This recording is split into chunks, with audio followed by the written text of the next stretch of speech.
Okay. So let's convene the regular monthly board meeting of the Alameda County Water District. This is January 11th, 2018. Would the secretary please take the roll? Directors Gunther. Here. Akbari. Huang. Here. Weed. Here. And Sethy. Here. And let's have Director Huang lead us in the start again. Pledge allegiance to the flag of the United States of America and to the republic for which it stands, one nation, under God, indivisible, with liberty and justice for all.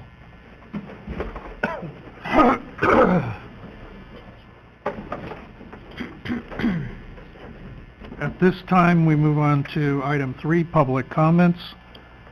Are there members of the public that would like to speak to any item that is not listed on the agenda at this point? Seeing none, we'll move on to the consent calendar.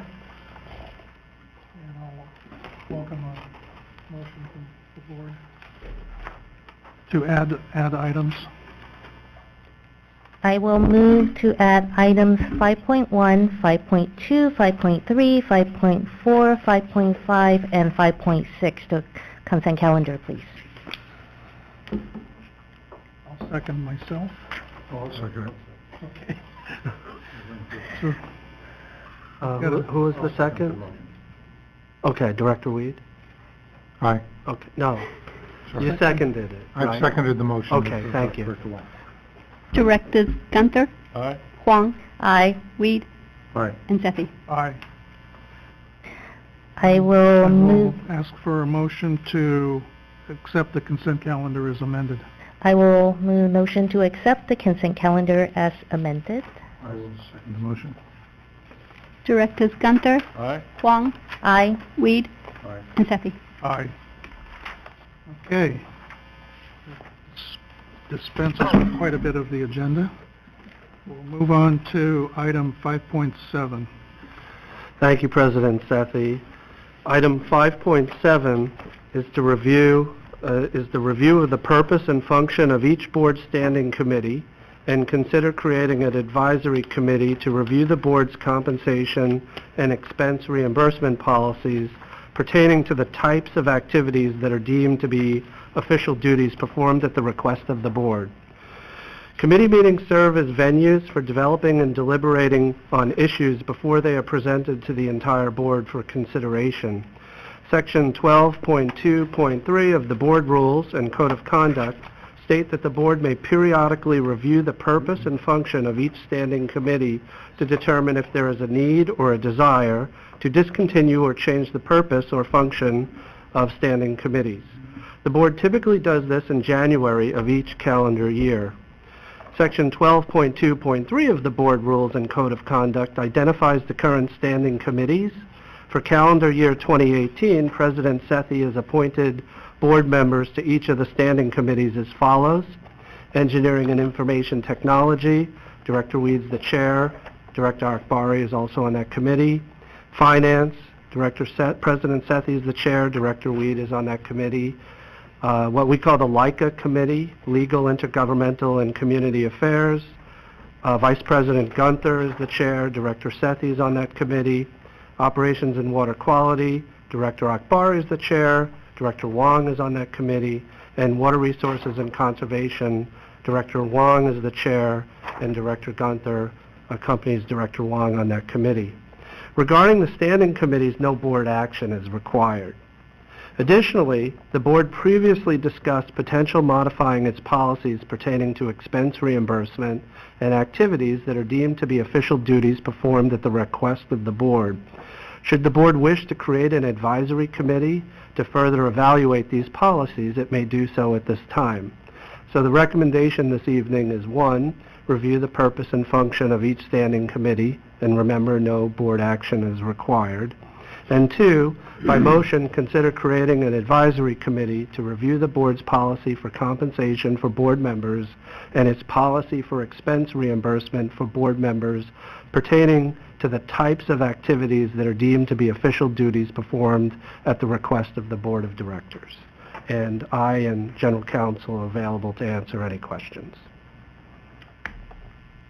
So, can I kick this off? Please. Okay.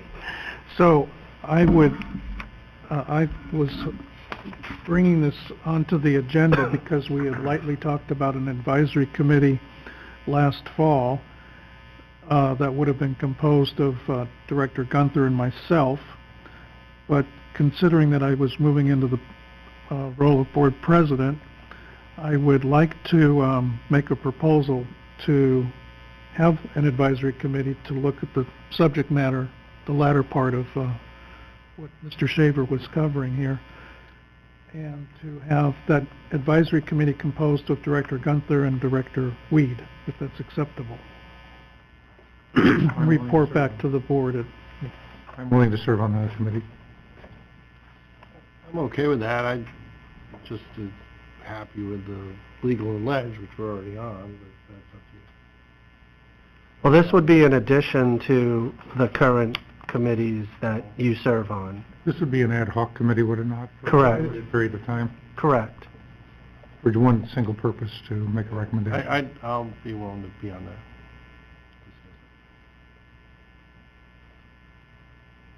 So, could I make a motion? Should I make a motion to Yeah, why don't you go ahead? Yeah, your board rules require that the creation of advisory committees needs to be done by the board. So it would require a board motion and a second and board action to create the advisory committee. And do we have a staff recommendation on this for a motion? Yes, So I'll move the staff recommendation.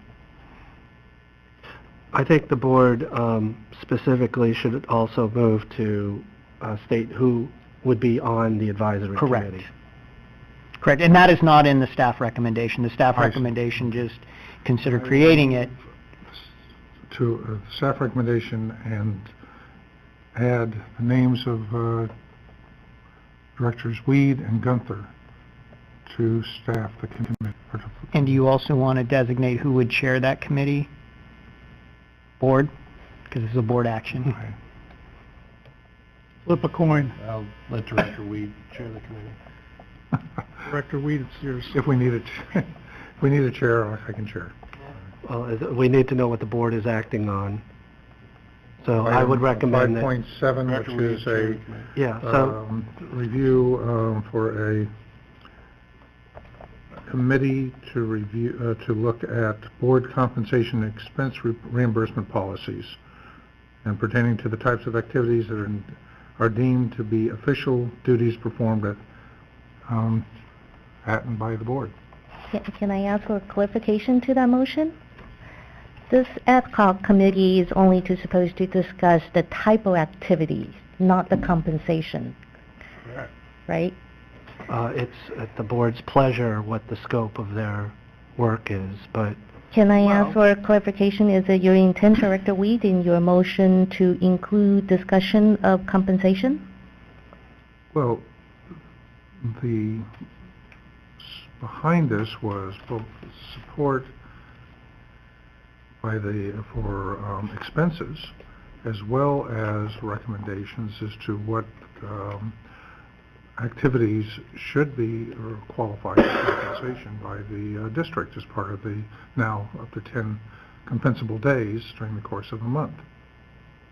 so the scope of work for the advisory committee would assume that the amount of compensation for board members would remain the The same. per diem is not changing. Correct. That's not within, to suggest changes in per diem, it's the activities that would fall within the, and be covered by the now specific list on the policy. And modifying the that policy. compensatable date remains the same, correct? Correct. Okay, that's been the only established by clarification I board want. At least by this board member. I'm on the committee. I just wanted to make sure it's really clear, because when the motion just say is our board compensation policy, it could be all-encompassing. Mhm. So I just want to make sure that we narrow it down to just the approved list of activity that will be discussed by the ad hoc committee. Okay, Right. thank you. May I ask a question? Should we set a reporting deadline back to the board from that advisory committee? That's up to the board. It's a pleasure of if the you board. wanted to do that. I'll defer to the president of the board at this point, where if there's a date that he wishes to have a response, but we would meet at the convenience of myself and Mr. Gunther to have a meeting, which has been authorized by the board as a committee. How about if we make it within 1 quarter, so by the April board meeting? Fine. Should be doable. Do you wish to make that part of the motion, or do you wish to do that as guidance to where we should be? I don't know that it needs I to think we be can part go of the with just motion. guidance. I'll just provide that as guidance to the board. So maybe I could repeat the motion based on the discussion that I heard. And by the way, that is reflective of what is in the staff recommendation, that the scope of the advisories committee purview will be to look at the board's policy and compensation for board members and policy for expense reimbursement for board members pertaining to the types of activities that are deemed to be the official duties performed at the request of the directors, which would not include the amount of compensation or the number of days of compensation, just the list of activities. And the advisory committee would include Directors Weed and Directors Gunther, and Director Weed would serve as the chair of that advisory committee. That would be your motion. I will so move the motion as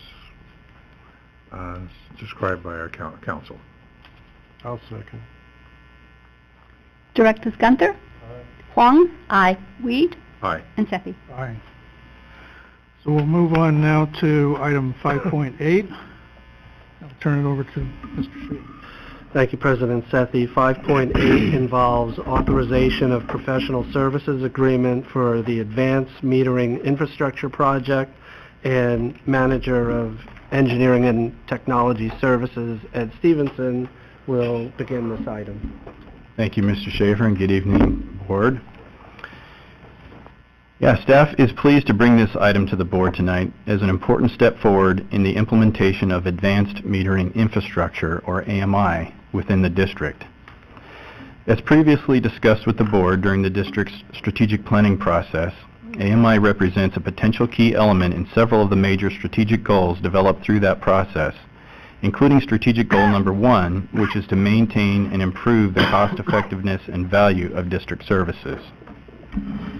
Data from AMI may be leveraged to improve the efficiency in which the district performs a number of business processes, including reading meters, customer billing, customer engagement, as well as assist the district in optimizing operational decisions related to water supply and distribution, prioritization of capital improvement projects, and water use efficiency and conservation. Since receiving direction from the Board, staff has proceeded to develop an AMI project and incorporate it into the district's capital improvement program. The interdisciplinary project team includes staff from every department within the district, reflecting not only the importance of the project, but also its complexity and staff's commitment toward a successful AMI implementation. Building on the district's prior piloting work and more recent AMI evaluation and planning, the project team reviewed the Board's input to date related to factors that should be considered in developing the AMI project, and conducted additional research into these factors, which have been incorporated into the request for proposals and the project scope. And as an aside, I'll mention that I had provided each member of the Board with copies of the request for proposal and the proposal by EMA Incorporated in response to a request from President Sethy to ensure that the Board had that information. And I think Gina just passed that information out. Gina, I think, passed out an excerpt from those documents, which is just the negotiated scope of work for the EMA services. So tonight, I am pleased to introduce some of the members of the district's AMI team, including our presenters, Jason Ching, Project Engineering Supervisor, and Ben Egger, the AMI Project Manager, who are accompanied tonight by Project Engineering Division Manager Tony Lyons and Assistant AMI Project Engineer Sean O'Reilly of our Development Services Division. So with that, I'll turn it over to Jason Ching to be followed by Ben Egger, who will provide a brief presentation and staff recommendations related to the item and be available for questions. Thank you, Mr. Stevenson, and good evening, Board of Directors. Good evening, members of the public. In April 2017, you were presented with the business case for the full deployment of Advanced Metering Infrastructure Project. And based on the findings and recommendations of that business case, the board of directors directed staff to proceed with that initiative. So tonight's presentation is to provide an update in our progress toward that goal. So we'll start tonight's presentation with just a background and a history of how we've gotten to this point in the project. We'll discuss our primary objectives and goals for this project, and we'll detail what we believe is a very comprehensive, holistic approach to the AMI solution. And we'll conclude our presentation tonight with our consultant selection process and our recommendation and next steps. So how did we get here today? So going back all the way to the genesis of our history, ACWD's history. As you're aware, we're over a 100-year-old agency, but we've been monitoring the water consumption of our customers for about 85 years and we've been monitoring their water consumption through manual metering methods. In 2012, we implemented the Kayenta CIS system, or Customer Information System, and that was rather significant. The CIS system is sort of a precursor, if you will, for us to explore AMI solutions. And so with that, in 2013, the district embarked on an AMI pilot. We installed AMI-compatible meters on approximately 400 medium to large-size meters. But during that process and in helping us evaluate that AMI pilot, we realized we need some help. So we hired a consultant, an AMI consultant. And so they took a look at our AMI pilot, and actually they made some recommendations to us. Instead of allocating additional resources to our AMI pilot, they suggested a modified approach to the district. Specifically, they asked that we consider the full deployment of AMI throughout our service area. And so, as I mentioned before, in April 2017, that business case was presented to the board, and the board directed staff to proceed with that goal. So we want to provide an update this evening on what work we've done since April 2017. And so at this point in the presentation, I'd like to hand it over to Ben Egger, who is the project manager for the AMI deployment project, and will be responsible for leading this agency in the selection and implementation of our AMI solution. Ben? Thanks, Jason. Thanks, Jason. Is the microphone working? Yep. I just don't want to talk about this. Okay, yeah. Thanks, Jason. Good evening, board and members of the public. Yeah, thanks for the introduction. I'm the project manager for the AMI project for the district, and I'll be leading the project core team, leading our AMI effort. We've put together a core team consisting of members from every stakeholder, division, department in the district. So it's quite a comprehensive team that we've put together. And so we'll be looking at our AMI system holistically from an agency-wide standpoint. Oops. Okay. Right. So staff has identified the following primary goals for our AMI project. Number one being revenue continuity. We want an AMI system that is reliable and robust, and also allows for a seamless transition for our meter to cash cycle. Certainly that is a key to the AMI rollout. Also high on the primary goals list is customer engagement. We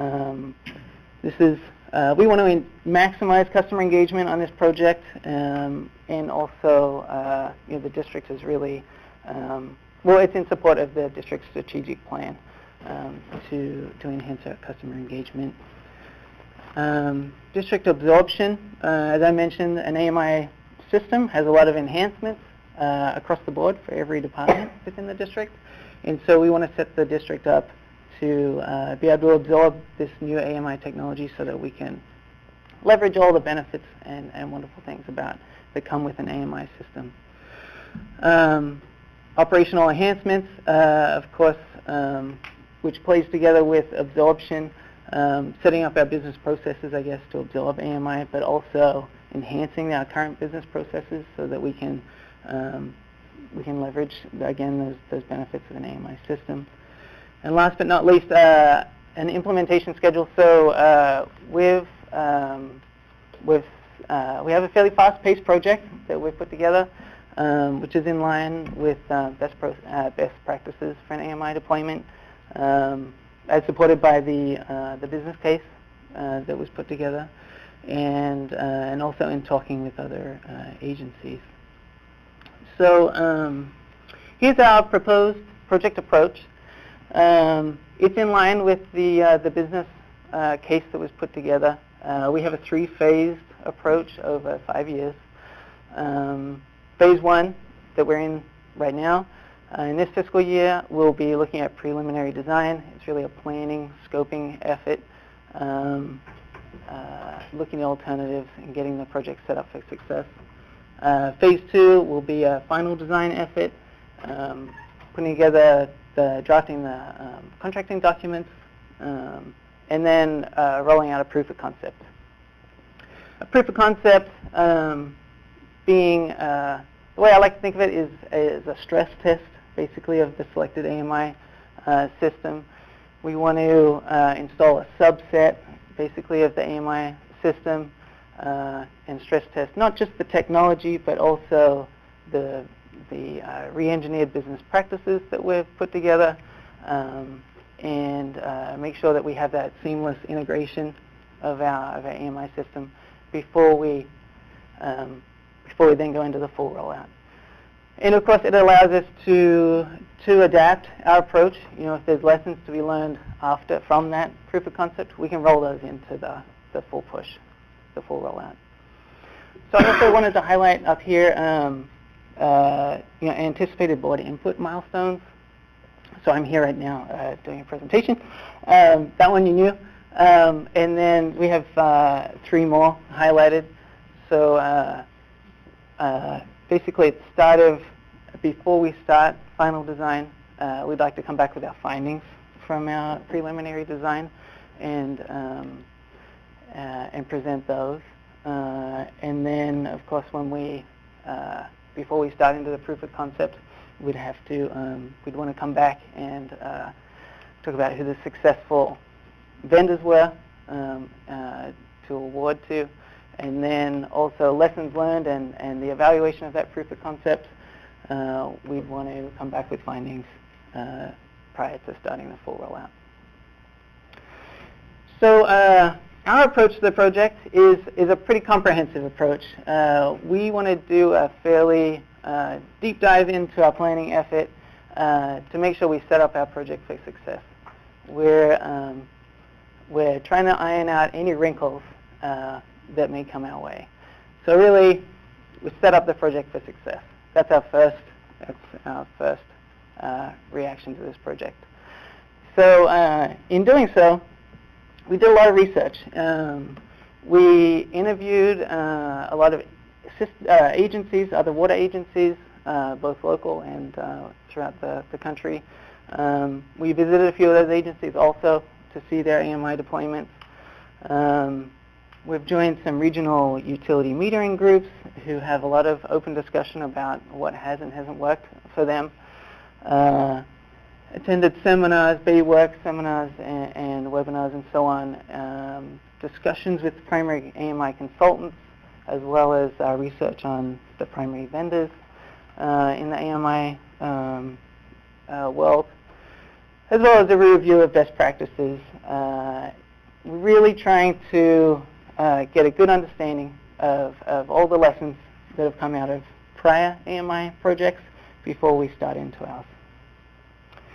So throughout that research, we really identified 3 key lessons, 3 categories of lessons that people shared with us. And so we want to do a deep dive into infrastructure, business process review, and customer engagement. So I'll talk a little more about those points. This is a pretty simplified AMI topology.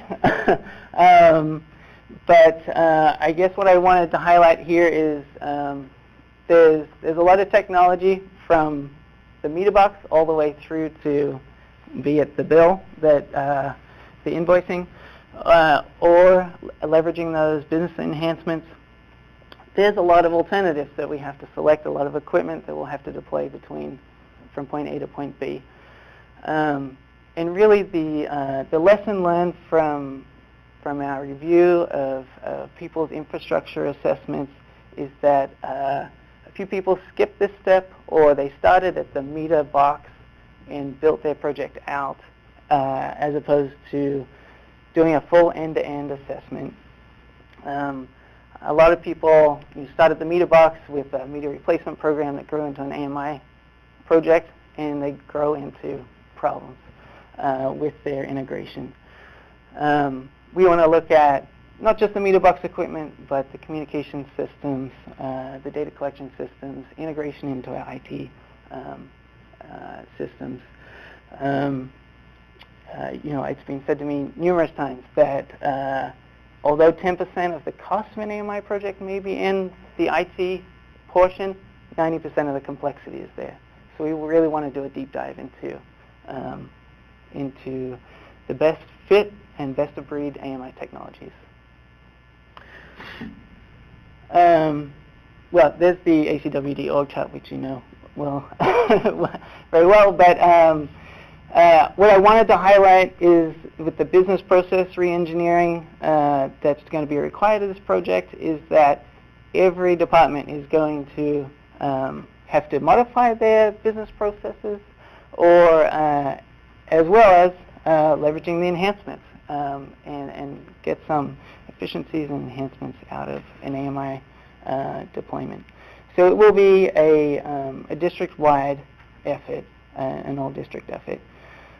And so some of the lessons that we've learned there is that an AMI deployment has started in the operations department or the finance department without enough coordination across agency, and that's when you start to have issues. So we want to design that out.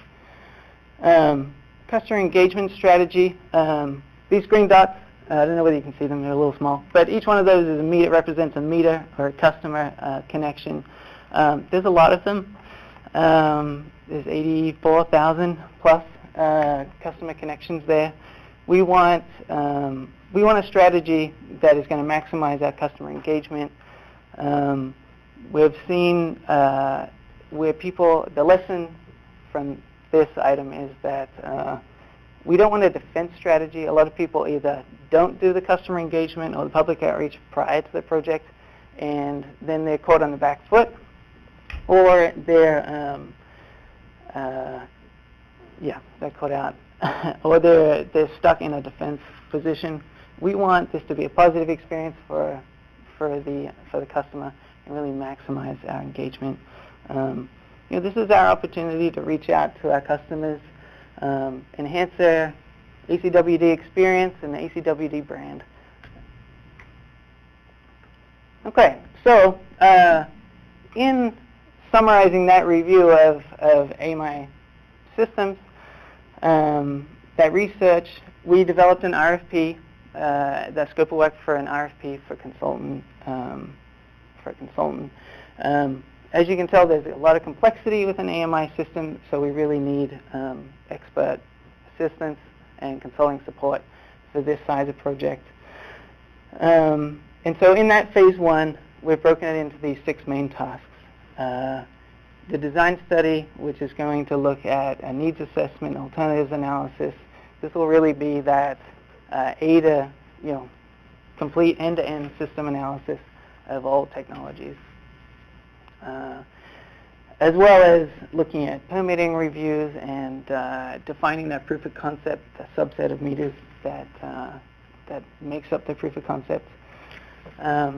Communications feasibility. So we want to look at synergies with other AMI, other AMI systems. Look at the alternatives for different technologies. Permitting reviews with the City of Fremont. Depending on the AMI system that we have, will really drive the AMI system options that roll out of that design study.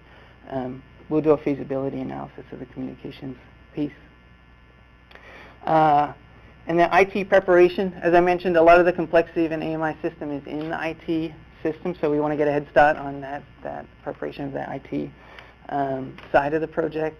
Looking at the life cycle of some of the IT technologies out there, our integration needs, our deployment plan, and setting ourselves up for success there. CEQA, of course, is part of every project, so we certainly need to roll that in. Public outreach, we want to get a public outreach strategy together prior to hitting the street with this project, so we really have some good direction and some materials to get out in front on public outreach. And business process reengineering, so doing a staffing assessment and training needs assessment, and then there'll be a business process review for all departments. So it's a large scope of work. We've put together a large planning effort to set this project up for success. Right, so we put together proposals, and we put that out to the RFP out on the street in early October. It was advertised for 5 weeks, and we invited probably 20-plus consultants to submit bids. We posted it, of course, to the world, but we reached out and formally invited 20 known consultants. And we put together an evaluation panel that was cross-departmental. So I think there was one member from each department in that panel, the evaluation panel. So we were really looking at it from all angles of the district, which consultant would be the best fit for us. And so our evaluation process, was a rather large matrix, as you can imagine, for the evaluation. We did interviews with consultant teams who gave presentations of their proposals. We did some one-on-one follow-up interviews with key staff members as we started to nail down our evaluation, as well as a series of clarifications. It was quite a lengthy process. I think it took us a little over 2 months to put this together and complete our evaluation. And so out of that evaluation, EMA ranked the highest unanimously.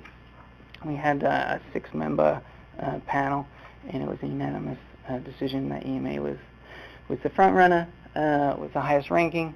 And they really stood out for their project understanding, their scope of work, their level of effort certainly matched that scope of work. Their project manager came with a lot of good experience. He is coming off a Minneapolis deployment that was done.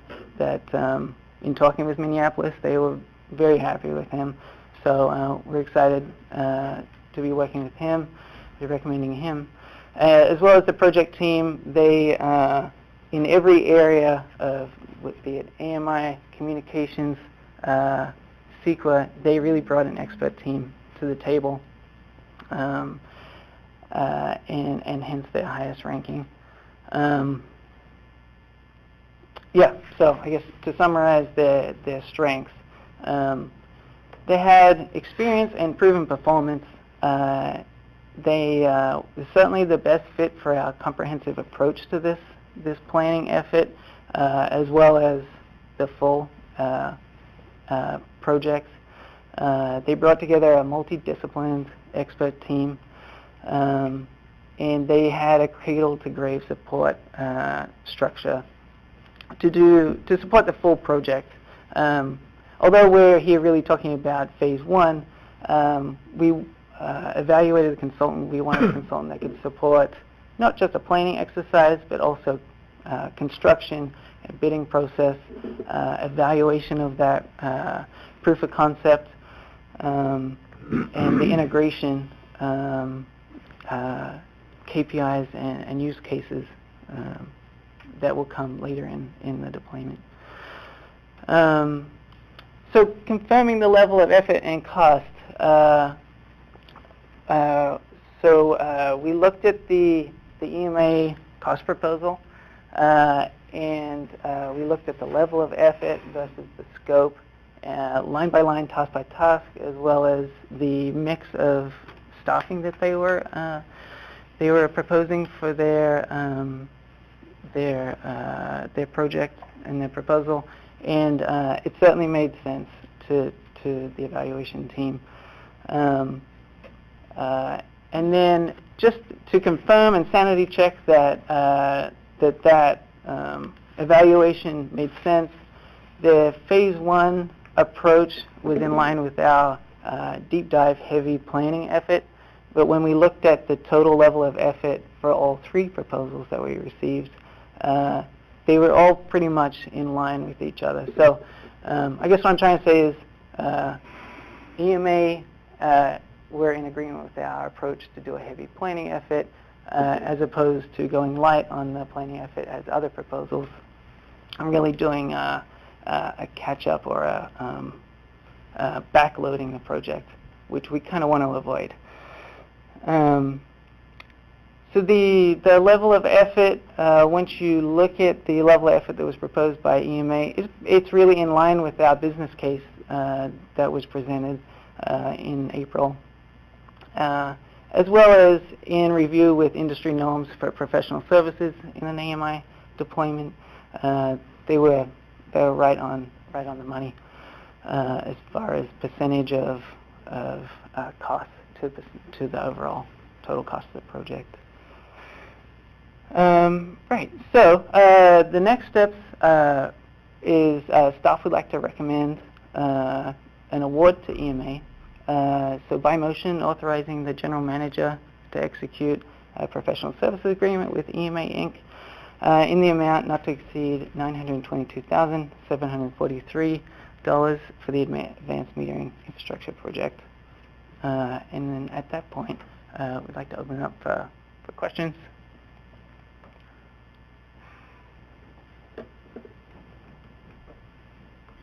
Who wants to start off the discussion? I'm afraid I may take a fair amount of time to talk about the situation. Do we have any clarifying questions, first of all? A few. Well, first of all, overall comment. This is the first opportunity. As a board member, yesterday we had the presentation at the Engineering and IT Committee meeting, yesterday. We had, during our capital structure program, this was one of the line items, a $25 million project with a 17-year payback. I had questions about it at that time. But the first time we've had any detail opportunity to look into what's being proposed, we didn't have a presentation prior to the RFP or of the RFP. And now we're asked to be spending approaching $1 million for phase 1. So I feel that's somewhat premature.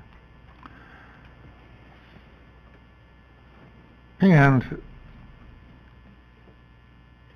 while I have numerous questions about the overall process, I will ask, did we also consider AMR?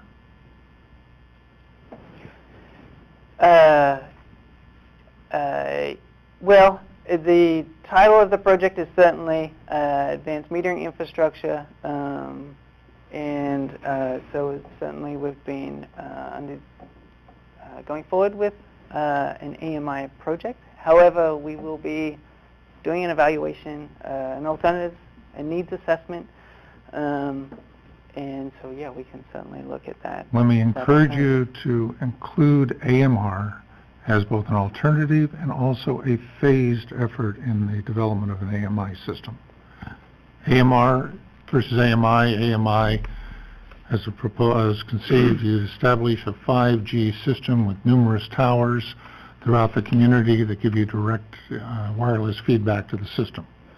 AMR, you still have wireless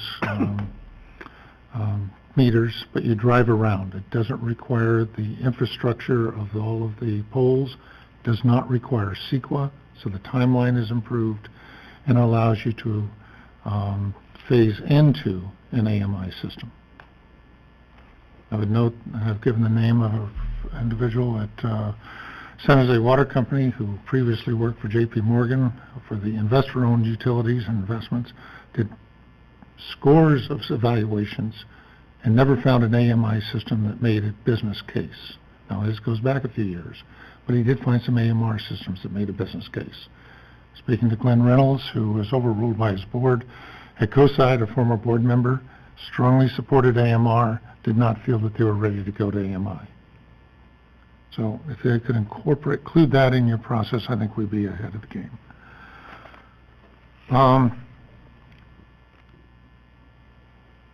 One of the challenges I have is that you've not identified at this point, some of the issues we need. One of those is AB 555 leak detection.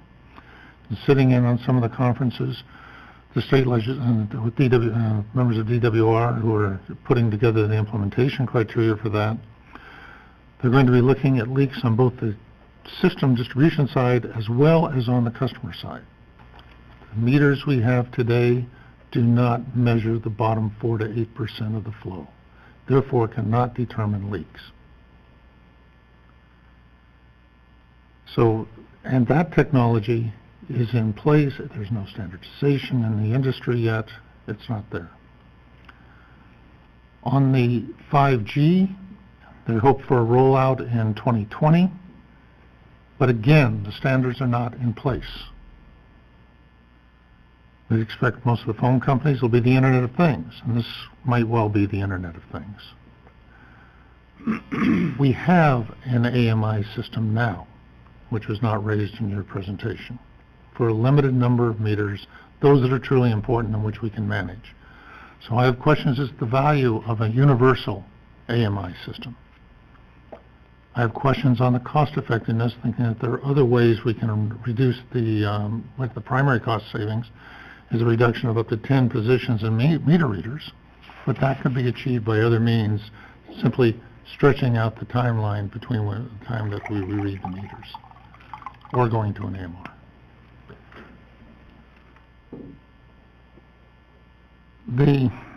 This is truly bleeding edge technology in the sense that I believe we'll eventually get here to an AMI system. But we are at the cusp of a major transformation. Irvine Ranch, which has an extraordinary record of good judgment in their business practices, has chosen not to look at AMI with the understanding that their utility company, Southern California Edison, is going to have their own proposals for reading water meters, and that they have smart meters for electricity. PG&E is doing pilot projects the same. They will be able not only to take care of the meter reading for you, they can do the billing and the collections. An approach not even conceived in this presentation.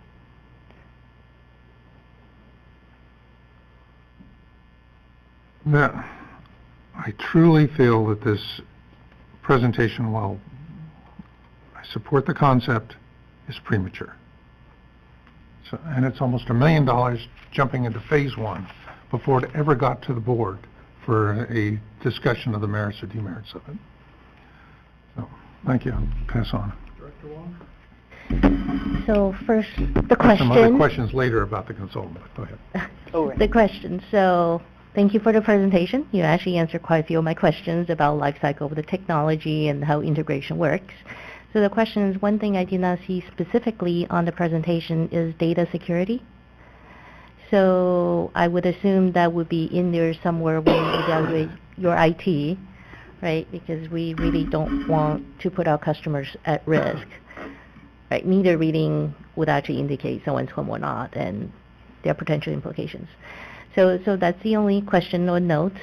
Director, we brought up some interesting alternatives. I assume you will be considering those in your alternative analysis because you will be looking at different alternatives according to your presentation. So that's good to know. I am with Director Wee in the sense that I don't like to be in the leading edge of the technology. There's a sense of being a guinea pig, and it's a lot of money to risk. But I would also assume after phase 1, you'll be coming back to relook at the business case once we have a better idea of exactly how much we're looking at and what type of system. Is that correct? Yes. Thank you. That's about it. hold some of the same concerns. However, I really don't think we're on leading edge on this one. There's certainly other systems out there. That said, there are other systems out there, and I'm sure you're going to be looking at those. I'm not particularly excited about having PG&E doing our billing or meter reading, but we could take a look at it if it's going to be out there. So that, I guess that's where I'm at. I'm happy to see this going forward. I don't think we could stay on it any longer. I hate to use the phrase, we are Silicon Valley. And so we shouldn't be afraid of it. And maybe it's time we start to go in that direction and solve it. I'm glad you're working on it. And I think this phase is necessary, and looking forward to what comes out of it. Okay. So let me start off by saying I think everybody on the staff and the board knows I've been very enthusiastic about moving forward with AMI. But I share some of the concerns that Director Weed brought up and Director Huang. And I'd like to break it down here. And please correct me if I've wrongly interpreted anything here, or you can bring me back on the right track, okay? Okay. So,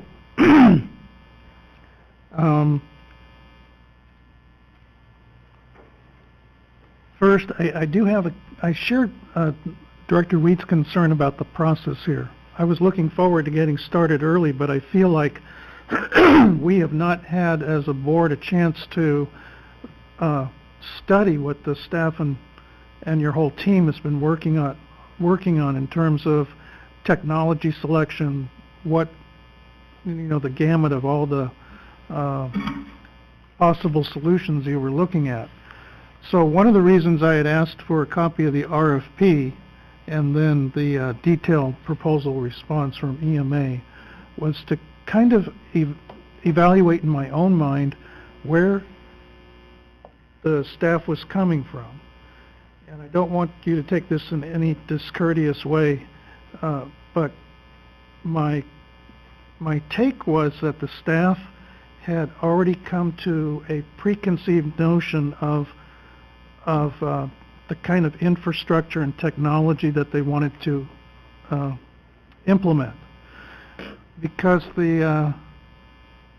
under the RFP, pages 14 and 15, the communication system preliminary design, it's very explicitly talking about building out infrastructure with backhaul, and redundancy was also part of the system. And those are things that caught my attention. You do say you want a robust system at 100 megabits per second for some of the traffic on the network, but we are already dealing in the gigabit ranges when it comes to other technologies. So I appreciate where you're coming from.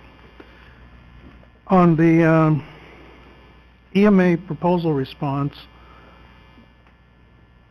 I spent quite a few hours on it last night and again this morning.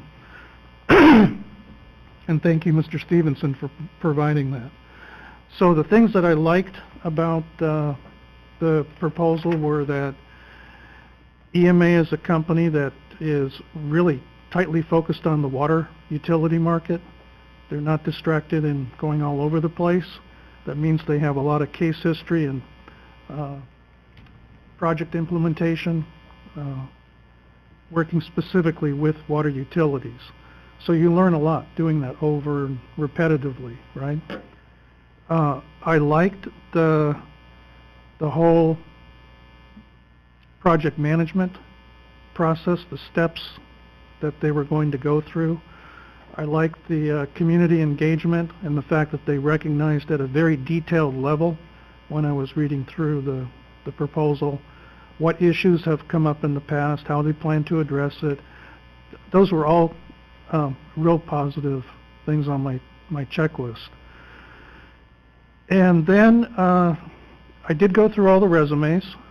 In particular, I wanted to really focus in on the technical expert who's being hired onto the team, and also look at what kind of projects they had implemented in these other cities. So I did some web searching and looking at different EMA projects. So I felt very satisfied there, but I felt there was one glaring hole, and it went from the RFP straight into the proposal response, which is, it's as though the contractor is saying, okay, I heard ACWD say they want this kind of system done. They responded back, and they pretty much excluded all cellular AMI opportunities.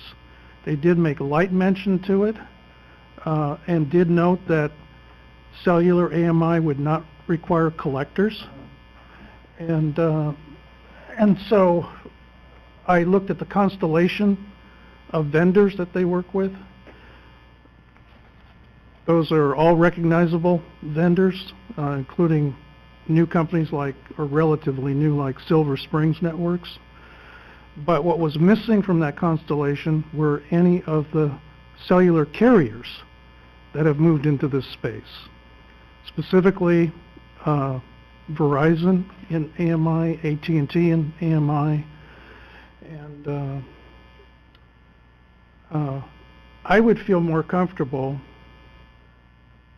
voting to approve the expenditure if I knew that as part of the technology assessment, they are looking at cellular AMI.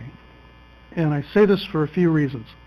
One, I was the founder of a cellular modem company, and it's one of the leading manufacturers, so I have some expertise in this background. I know where things are going in the whole machine-to-machine evolution of cellular modems. Number two, which picks up on a theme that Director Huang brought up, is data security. Everybody in the cellular industry is leveraging off of Qualcomm's CDMA technology, which offers the highest level of encryption. Nobody's ever had a problem with deciphering CDMA on an iPhone or Samsung or any other cellular device. And so you overcome a lot of customer objections if you're dealing with that technology. Another factor is that we've moved from large area cellular towers to more micro towers. And now we're going down to pico towers, pico points, and so we have the granularity in the cellular system moving from 4G to 5G, where we're going to have the robustness to get to every data point in a community like ours. And so if you take a look at, just go check out, and I ask the board to do the same thing, just put in cellular AMI or cellular advanced meter infrastructure, cellular smart meters, and you'll see all these market research reports, video presentations, case studies from like Verizon on implementation, where this is where everybody's going for the next 10 years out to as far as the eye can see. And they're transitioning away from the old wireless type infrastructure that we had before for AMI, whether it was unlicensed frequencies, RF frequencies, or licensed. And so I would feel more comfortable if I knew that the consultant was going to be looking at all of these other opportunities. And if I'm just going to say it as an example, I'm not pushing you in any direction here, but having looked at quite a few of the projects that Verizon and AT&T have worked on, they also are managing all the data through cloud services that feed directly back into our IT infrastructure back here at headquarters. And essentially you are renting or leasing the services, which would be a whole lot lower cost for ACWD. I have mentioned in almost every presentation on AMI, and this is why I was a little disappointed in the RFP, I have pushed for two things for staff to look at.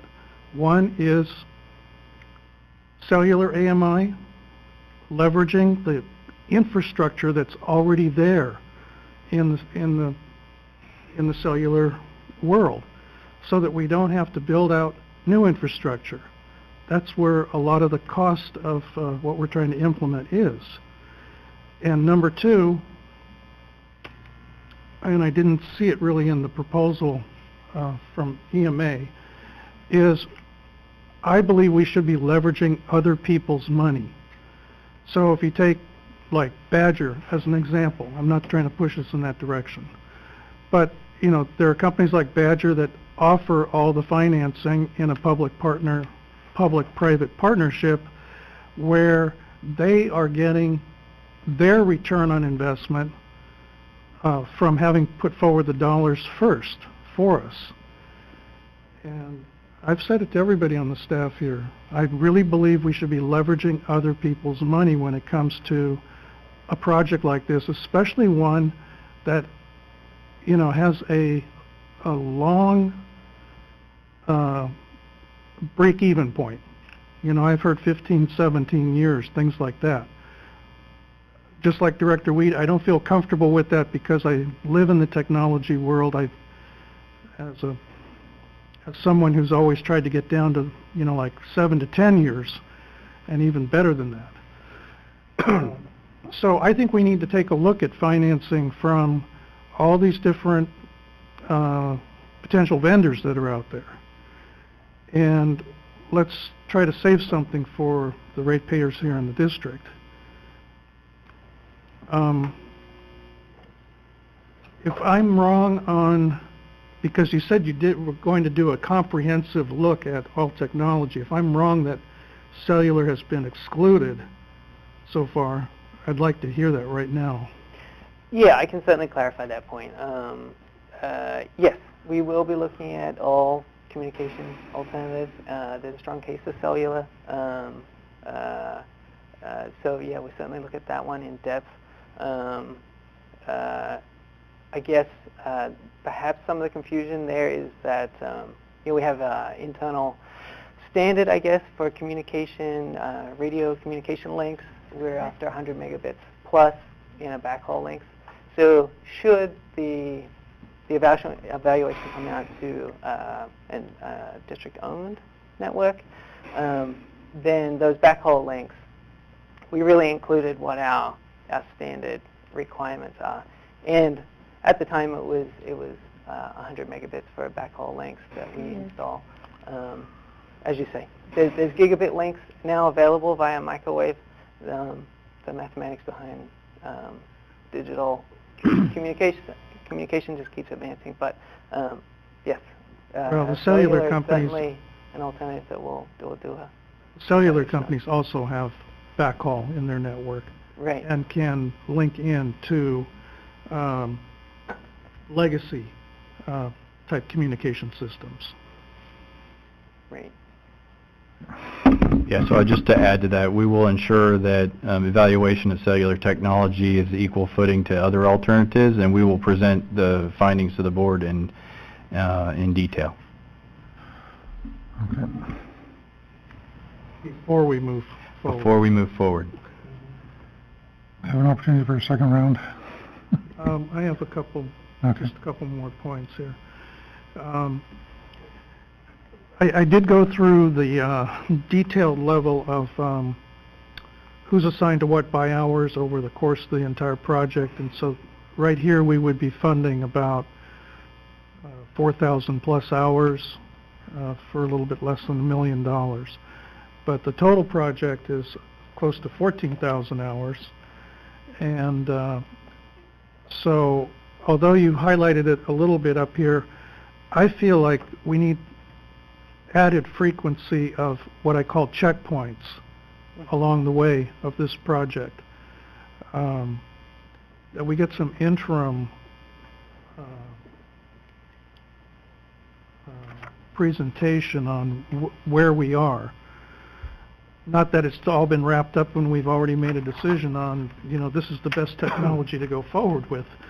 I think there needs to be some input here. And as part of that, when you do the technology assessment, what I'm looking for is cost over the long term. Everything I read about when it comes to smart meters and AMI is that there's a shorter replacement cycle on equipment. So we have to get down to the nitty-gritty of the communication devices that are being supported on these meters. What kind of batteries are they using? Frequency of having to replace things or fix things out in the field. And then what's the return on investment based on each one of these different proposals? Where are the financing opportunities? Those I saw as areas of opportunity for us.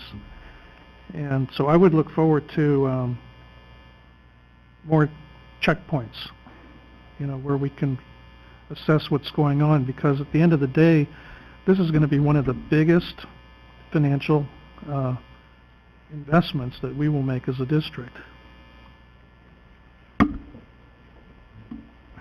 Thank you. Round two? Round two. You know, we looked at other districts in the area. Which districts did you have an opportunity to visit, particularly those that are the size of, or similar in size to ACWD? Similar in size. I had the logos. Who did we visit? We visited Pleasanton. We visited Haywood. Pleasanton is done. Haywood is nearing completion. I think they're 90%-ish. I don't remember the exact percentage, but they're very close. Those are the two that we visited. They're our neighboring cities. But we certainly had more discussions than just those two.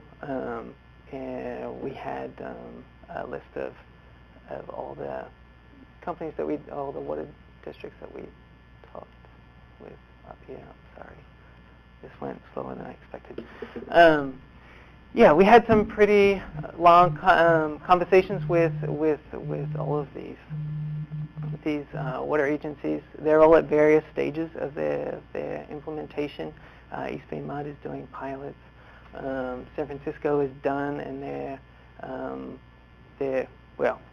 like 98% done in the city. They're also deploying a second AMI system for their wholesale customers, which is a Badger cellular system. And so we actually are a customer off of that AMI system. City of Sacramento, they're done with their metered accounts. As you know, they don't have meters on every account right now. They're a city that has some unmetered accounts. So I believe they have in the order of 90,000 odd. Did EMA work for any of these utilities? These utilities, no, they did not. No. Doesn't it say Minneapolis up there, Ben? You're right. Yeah, Minneapolis. Yeah, we talked to Minneapolis. So that was the one that they... That was So one. none of these were AMI? Well, Yes, they're all AMI. The EMA. EMA. Was that, did I get the wrong? EMA, not Yeah, AMI, EMA. they're so close. Yeah, if I might interject quickly, I had brought up a number of times that Director Weed and I talked with, we were on a field trip together with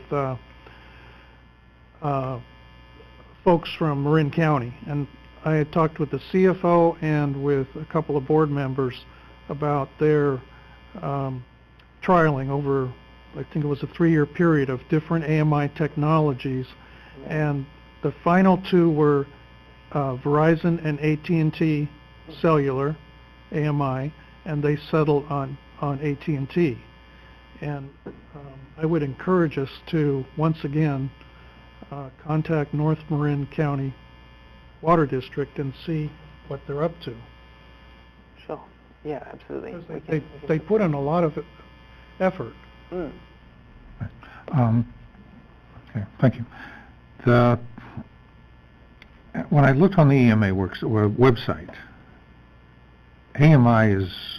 they did not list any major AMI programs that they have dealt with, including Minneapolis, I understand maybe Baltimore. They had some involvement. They did mention Toronto, which was primarily an AMR program. So it's not a focus of their, based on their website, it's not a focus of their services. They do work in the water utility in a wide area of management and other experiences. One of the applicants made a presentation, who responded to the RFP, made a presentation to the board and kept pushing Long Beach. I looked into the Long Beach situation. It was not, Long Beach is doing is establishing a citywide 5G network, and it's the Internet of Things, and one of those things is meters, and on a subscription basis, individual customers can have their water meters become monitored on their cell phone through the AMI.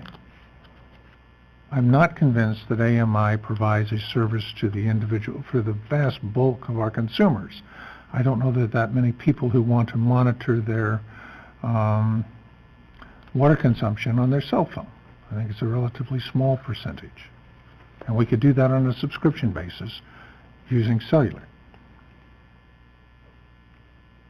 We had discussions of the challenge and difficulties of putting in a limited number of microwave towers and the problems you were going to have in placing each of those towers. Now you're talking about replicating that 100+ times over to put all the towers within the 3-city area. Bill Quirk put in a bill to try and limit the ability of cities to prohibit 5G systems in their communities. It passed the Assembly, passed the Senate, was vetoed by the governor because of strong opposition by the League of California Cities and the counties, which really see this as a revenue source, and they want to control the 5G. Comcast franchises are in trouble. 5G may well replace the Comcast internet as we know it, because we're talking about up to 100 gigabytes of capability through wireless. Google sees this as a moonshot and is installing 5G systems at no cost to cities like East St. Louis. $1 billion. Incredibly changing technology. New meter, AWWA has a subcommittee on meters to try and figure out where this is going. The reliability of the pulse technology is not there, but it's rapidly coming along. And it makes no sense to use displacement meters which can't measure the low flows if your objective is to try and support the customer. We have a total cost impact to this district of about $2,500 a year in water losses because of breaks and meters, etc. This is a $25 million partial solution to that $2,500 a year problem. And yet there are areas, Goleta, which looked at their large meters to look at flows, put in pulse technology because that was the bulk of their water flows, and that was helpful. But it didn't require a $25 million universal solution. When we looked at these other agencies, I asked about East Bay Mud when we first had our first presentation. What did we learn? I was told we learned what not to do. With San Francisco, another large supplier here, you see the news reports of how they tried to do it with servers, and they were soon overwhelmed. Clearly, they've yet to go to the cloud. So while they're getting some good results in some areas, as an overall analysis was they missed the mark getting started and lost a lot of, have to do another major improvement. I would suggest in our cost analysis that we use the same criteria of 7 years that we also had a session at this last committee meeting yesterday, was the lifetime of our servers. And anything over 7 years is an actual cost to the district, not a payback. because you're going to have to go back and probably make another $25 million investment, if it also holds true as other IT programs, in 7 to 10 years from now. So the net on that is expect to have another major expenditure. What there is interesting opportunities here is that we will be building an infrastructure which is identical to a 5G. There's an extraordinary opportunity for us to get into the telecommunications licensing business. We license cell towers now. If we could license 5G. Within a few months ago, when this was first raised at our capital construction, I was talking to the city manager in Newark. He said within that week, he'd had both AT&T and Verizon knocking on his door, trying to find out how they can start setting up their 5G systems in one of our communities. And they're going to all of them. So those cellular systems at the gigabyte level are coming in short order. That's why I feel we're somewhat premature in our efforts now.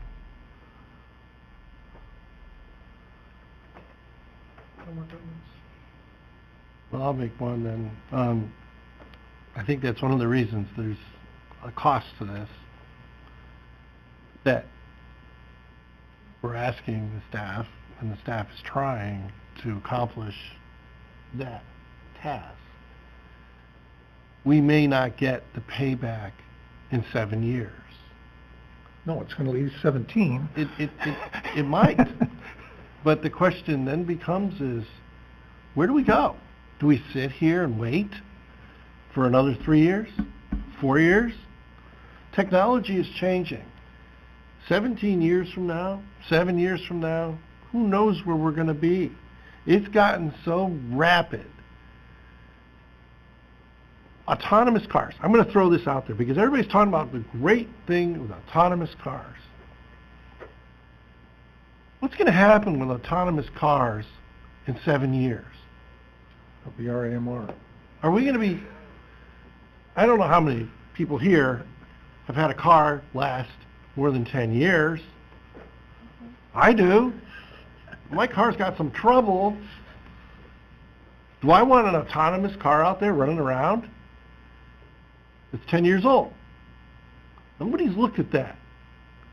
But to say today that we're going to say no, I'm in no way going to say no, because we got to move ahead with it. And in 10 years, if we got to do an adjustment, so be it. You know, the technology in 85 years ago, we're still using pretty much the same stuff we did 85 years ago. And I agree with Director Weed. I don't think there's a large contingent of people out there, including myself, who's going to set up their cell phone to check their water meter. I'll be lucky if I can figure out how. And I think a large contingent of this community would be lucky if we could figure out how.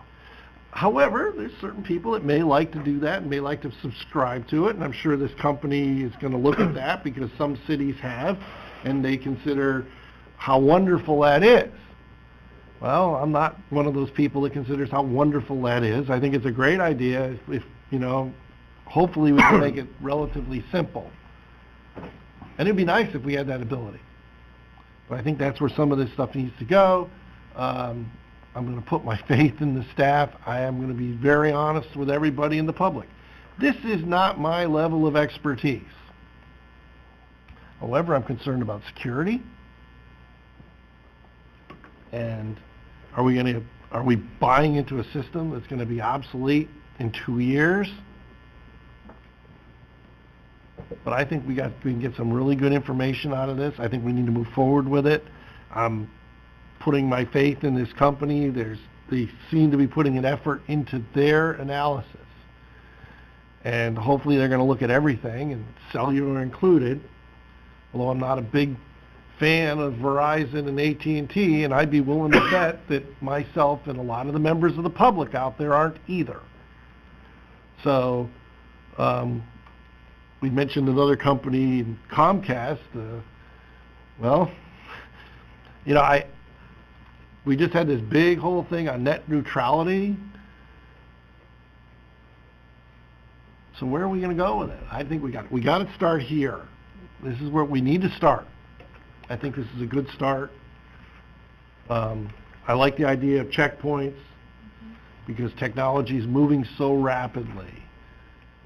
And a year from now, Director Weed might be right. There might be something out there that says, hey, you got to go this way. And we got to keep open, and we got to keep this consultant open to that. But I'm willing to start here.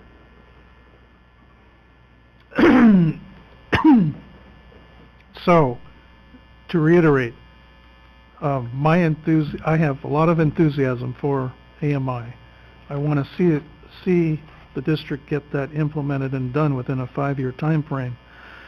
So tonight I want to get the ball rolling, but I would like to do it with the understanding that you're not limiting the scope of your project just to maybe what some other people have done, more traditional communication systems. I really want a healthy analysis of those cellular AMI systems that are out there. And by the way, in the ones that I have looked at, the return on investment is a lot quicker. That's one of the major selling points by AT&T and Verizon, because you don't have to reinvent the wheel. You're not putting all this new infrastructure in. And so I would like to ask that you respect my input here as a board member, because I am representing the community, and look closely at those new technologies, at what the cellular companies are doing. By the way, GE is also involved in this field for smart meters, and there's some other major players in there too that offer the financing. You know, these are cash-rich companies. And then the other side was the financing side. And other than that, I think it's good if we move forward.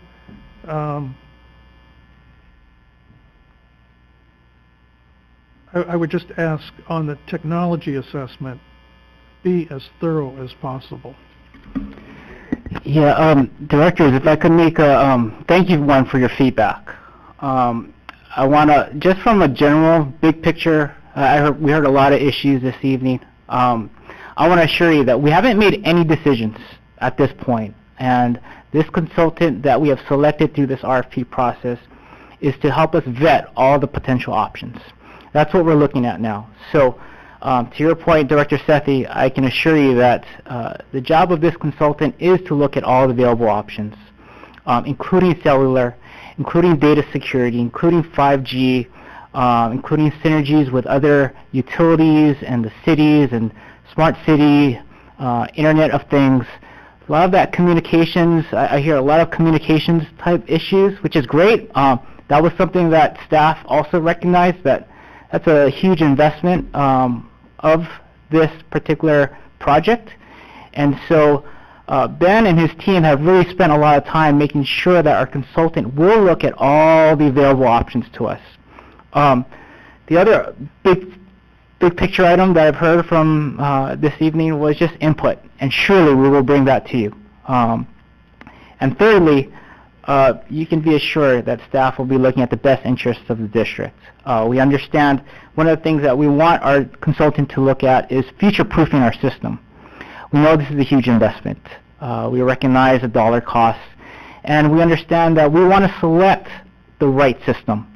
We don't want to be in a position of selecting the system today, and in 2 years we realize we made a mistake. So we've taken an approach where we want to vet all the potential problems that we foresee and we've learned from other agencies. We want to try to address those, and if we recognize from our consultant and from their guidance that maybe the technology is too young, we'll definitely bring that to your attention and present those findings. May I make one brief comment? We listen to our staff report here, EMA Incorporated of St. Paul, Minnesota. When I looked on the EMA website, St. Paul, Minnesota is not identified as one of their offices. I suggest we may be looking at hiring an individual who is a consultant who worked on the Minneapolis project, who happens to live in Minnesota. And I would take a real hard look at the team that's coming in here. What other support other than the individual consultant who's making this presentation? I understand that this is new area and the limited number of consultants who have expertise is very limited, and it may be a handful of individuals as opposed to companies. Jason, as a last point, you just reminded me of one other concern I had when I read through the proposal, which is that when you consider the length of the project, and it may be up to 14,000 man-hours or more, and we're just at the preliminary stage right here, there needs to be an incentive for the contractor, our professional services folks, to look out for the best interest of the district. What is the least cost route for us to take in implementing the best solution, right? And oftentimes when I read through these proposals, not here necessarily here at the Water District, but in private industry, people give themselves a lot of room to implement a project because they themselves are getting a lot more money out of it if they don't go with the cheapest solution. So there needs to be an incentive in place for the professional services team to look out for the best interest of us, our ratepayers. And I'm not saying it's true, but from everything I've looked at, if a cellular AMI system from AT&T or Verizon has a much quicker payback, you're not putting out the infrastructure that you would on other systems, you need less professional guidance and services from them because you're relying more on the partnership with that other vendor. And so you as staff have to look out for our interests too, that, you know, we're not getting taken for a ride here. Yeah, absolutely. Yeah, so just to put some context around that, the hours that we're recommending, the scope that we're recommending for phase 1, we have a high level of confidence that we're going to need all of that to do a full in-depth analysis. And so we call those non-optional tasks. The grand total hours that you saw there is including the optional tasks.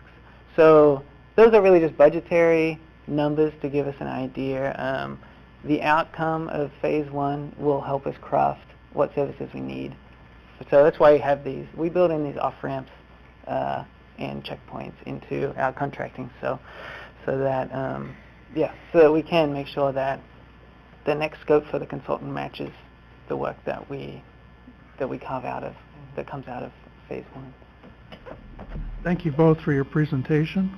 If I may, President Sethy, Yes. just a couple of points to make. Great conversation. Thank you for your presentation. Thank you for your feedback, directors.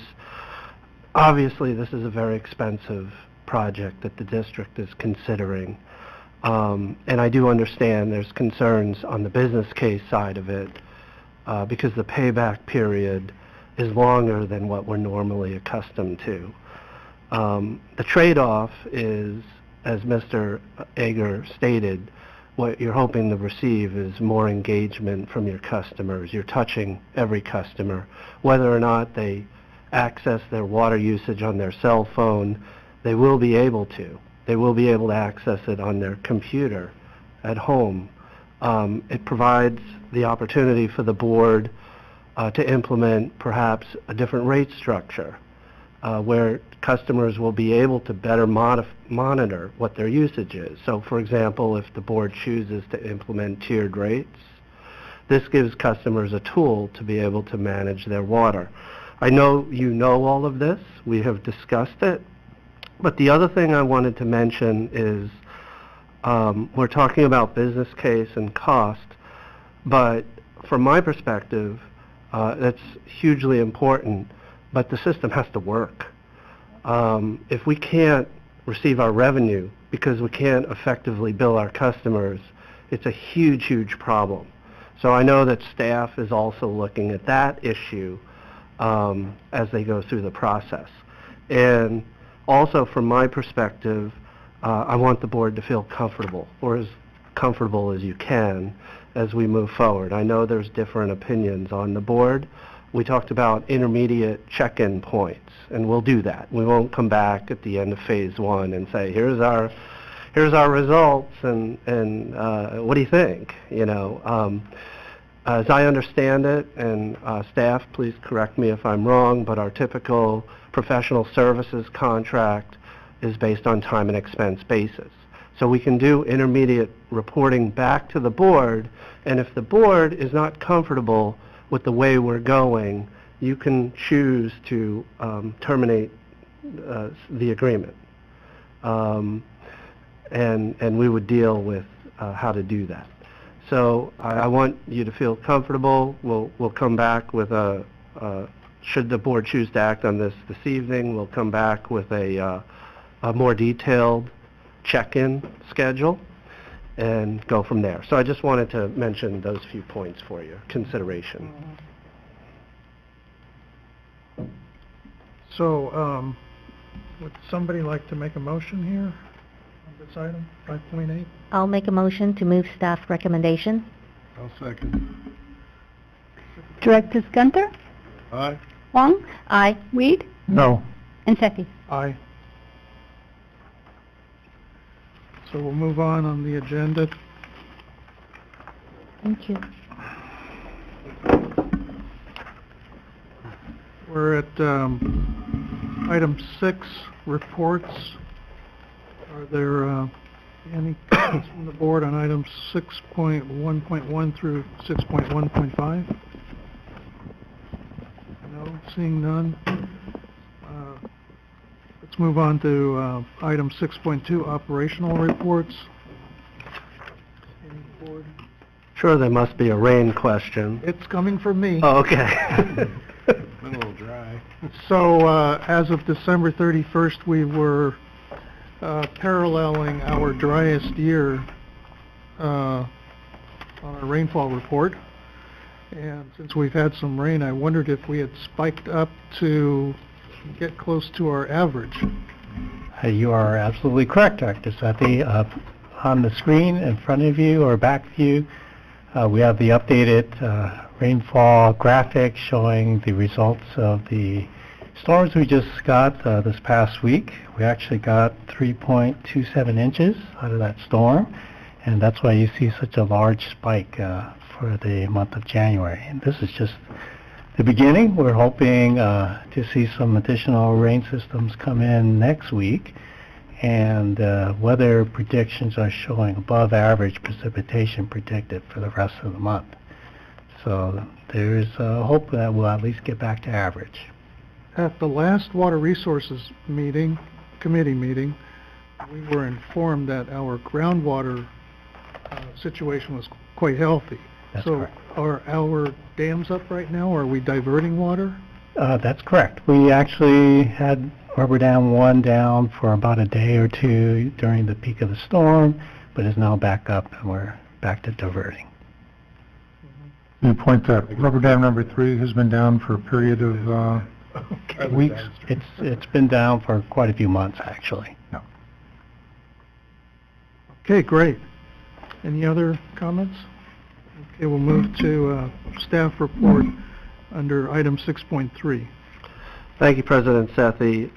The board is aware that, under actually my authority, the district participated in a joint study with other California water agencies that was conducted by the University of North Carolina. And Mr. Wunderlich will remind the board about what the intent of the study was and the results. And I will not provide any teasers, but except to say that depending on what lens you look at the results at, you probably can interpret them in any number of different ways. But we will try to summarize, and it's just informational this evening for the board. Well, Mr. Shaver has taken you straight to the end and given you the results of the study, but we will carry on nonetheless. So we had 10 California agencies participating, and we evaluated the effect of price signals on pre-drought consumption levels, but then also we evaluated the effect of price signals and other factors on water savings during the drought, with the focus on the June 15 to May 16 reporting period. And this analysis was focused strictly on residential customers, so obviously commercial customers may have different behavioral patterns depending on how they use water within their business. And the data for this came from detailed consumption and pricing data supplied by the participating agencies, and then the researchers at the University of North Carolina also tapped into a number of comprehensive data sets that are available out there, be it through the state board or other places with weather, pricing, conservation, and socioeconomic data. Just to give a quick overview of the objectives of the study, the intent of the study was really to provide the agencies with some insights on the relationship between rate structure, pricing signals, and conservation, and to hopefully provide some information that we might find useful for future conservation efforts, particularly say if we face another serious drought again. There are a few things the study explicitly was not. It was not a cost of service study. It was not an analysis of how individual customers behaved. So it was all aggregated data. And it was not an effort to identify a preferred rate structure. So it was never an intent of the study to say that you must have surcharges or you must have tiered rates to get the conservation you need in a drought. So that was never the intent. A few things to keep in mind as far as limitations of the study. There are a number of bivariate analyses, meaning essentially comparing or testing for the relationship between two variables. So I'm going to take you through a number of the results of the study, but just because two things are statistically correlated does not prove that one causes the other. Also, much of the data was self-reported or taken from various statewide databases that may not be 100% accurate, although we do think that the participating agencies made good faith efforts to provide reliable data. One really important thing to keep in mind as we talk about costs and how costs might affect conservation is that, or how rates affect conservation, is that as California public agencies, we are required to set rates based on cost. So it's not like even if the study had said, once you hit this price point, that's when you really start to see conservation. That doesn't mean we can just go and set our rates at that price point. And then the study period was during the drought. So we might find some correlation between variables here during the study period that might not hold up during normal conditions. And then the other thing is during the drought we had a lot of media attention and awareness of the drought, and so really there's no control within this study for how that might have affected customer behavior. So with that, I'm going to just review some of, about 10 to 12 slides, I think, that show some of the main findings that we saw through the study. The highlighted dots are the study participants, and the light blue dot that says Alameda CO next to it represents us.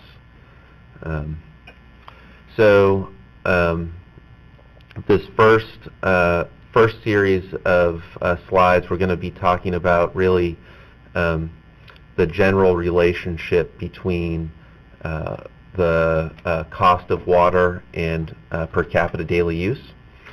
And so when looking at the end of the study period in 2016, utilities that had higher bills for 10 units of water had lower average water use. I guess one clarification I should make is these were all based on monthly bill amounts. So for an agency such as ourselves that does bi-monthly billing, all of our amounts were converted to monthly equivalents. And so the higher the cost for 10 units of water, the lower the average per capita use. This next one is that there was no correlation between how much was charged for 10 units of water use and how much savings a utility achieved during the conservation period. So you can see on the x-axis, as you go out to larger dollar amounts, it still stays relatively flat with how much savings were achieved.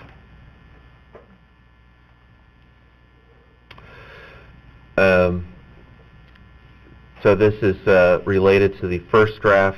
The higher the volumetric rates were, the lower per capita water use was at the beginning of the study period in 2015. And specifically what this is telling us is the difference between 6 units and 12 units. So the bigger that dollar increase in the bill from 6 units to 12 units, the lower the per capita water use was at the beginning of the study period.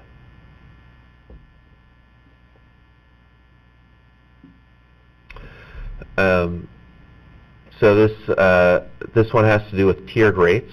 So along the x-axis, you'll see numbers going from 0 up to 10.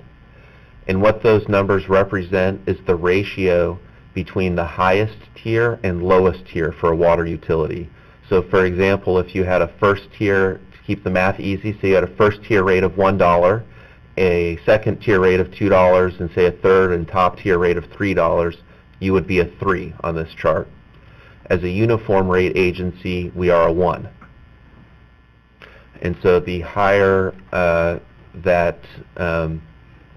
or the steeper those tiered rate differentials were, the lower your per capita water use was in 2016.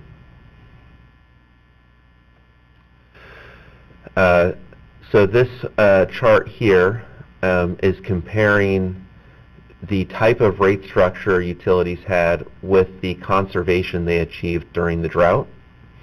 And so you can see there are 3 agencies that had flat charges. So it doesn't matter how much water a customer uses, they pay a flat amount every month.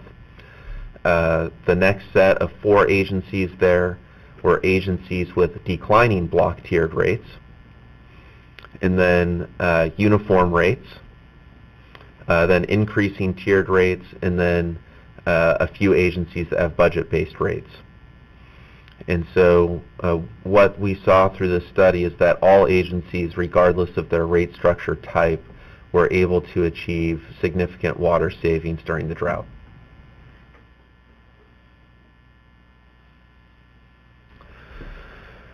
So one of the other things we looked at was how the per capita water use at the beginning of the drought affected an agency's ability to achieve water savings. So I think this is not particularly surprising, but the higher per capita water use an agency had, the more water it was then able to save during the drought.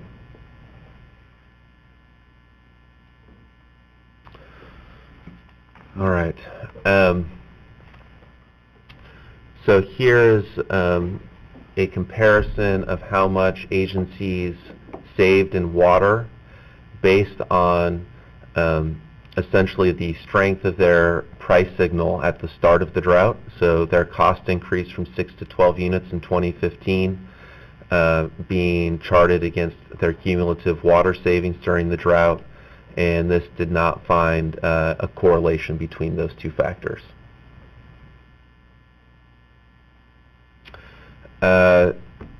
This next slide I think is a pretty interesting one, and this one has to do with the percentage at which the percentage rate increase assessed or implemented by an agency during the drought.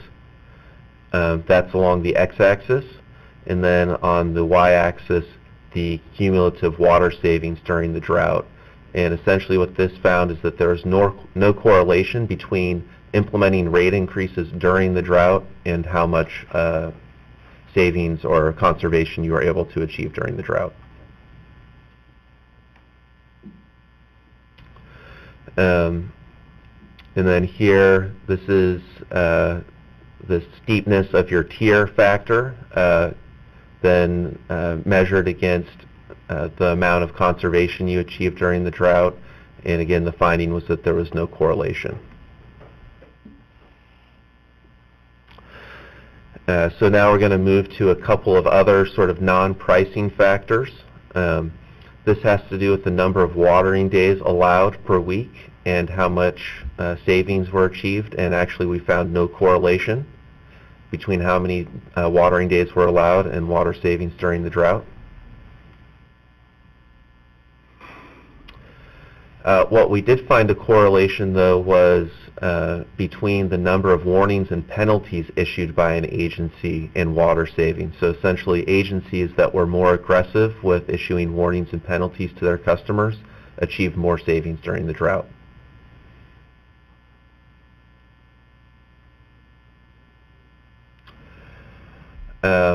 Another factor, agencies whose customer base has larger average household sizes did not achieve as much savings.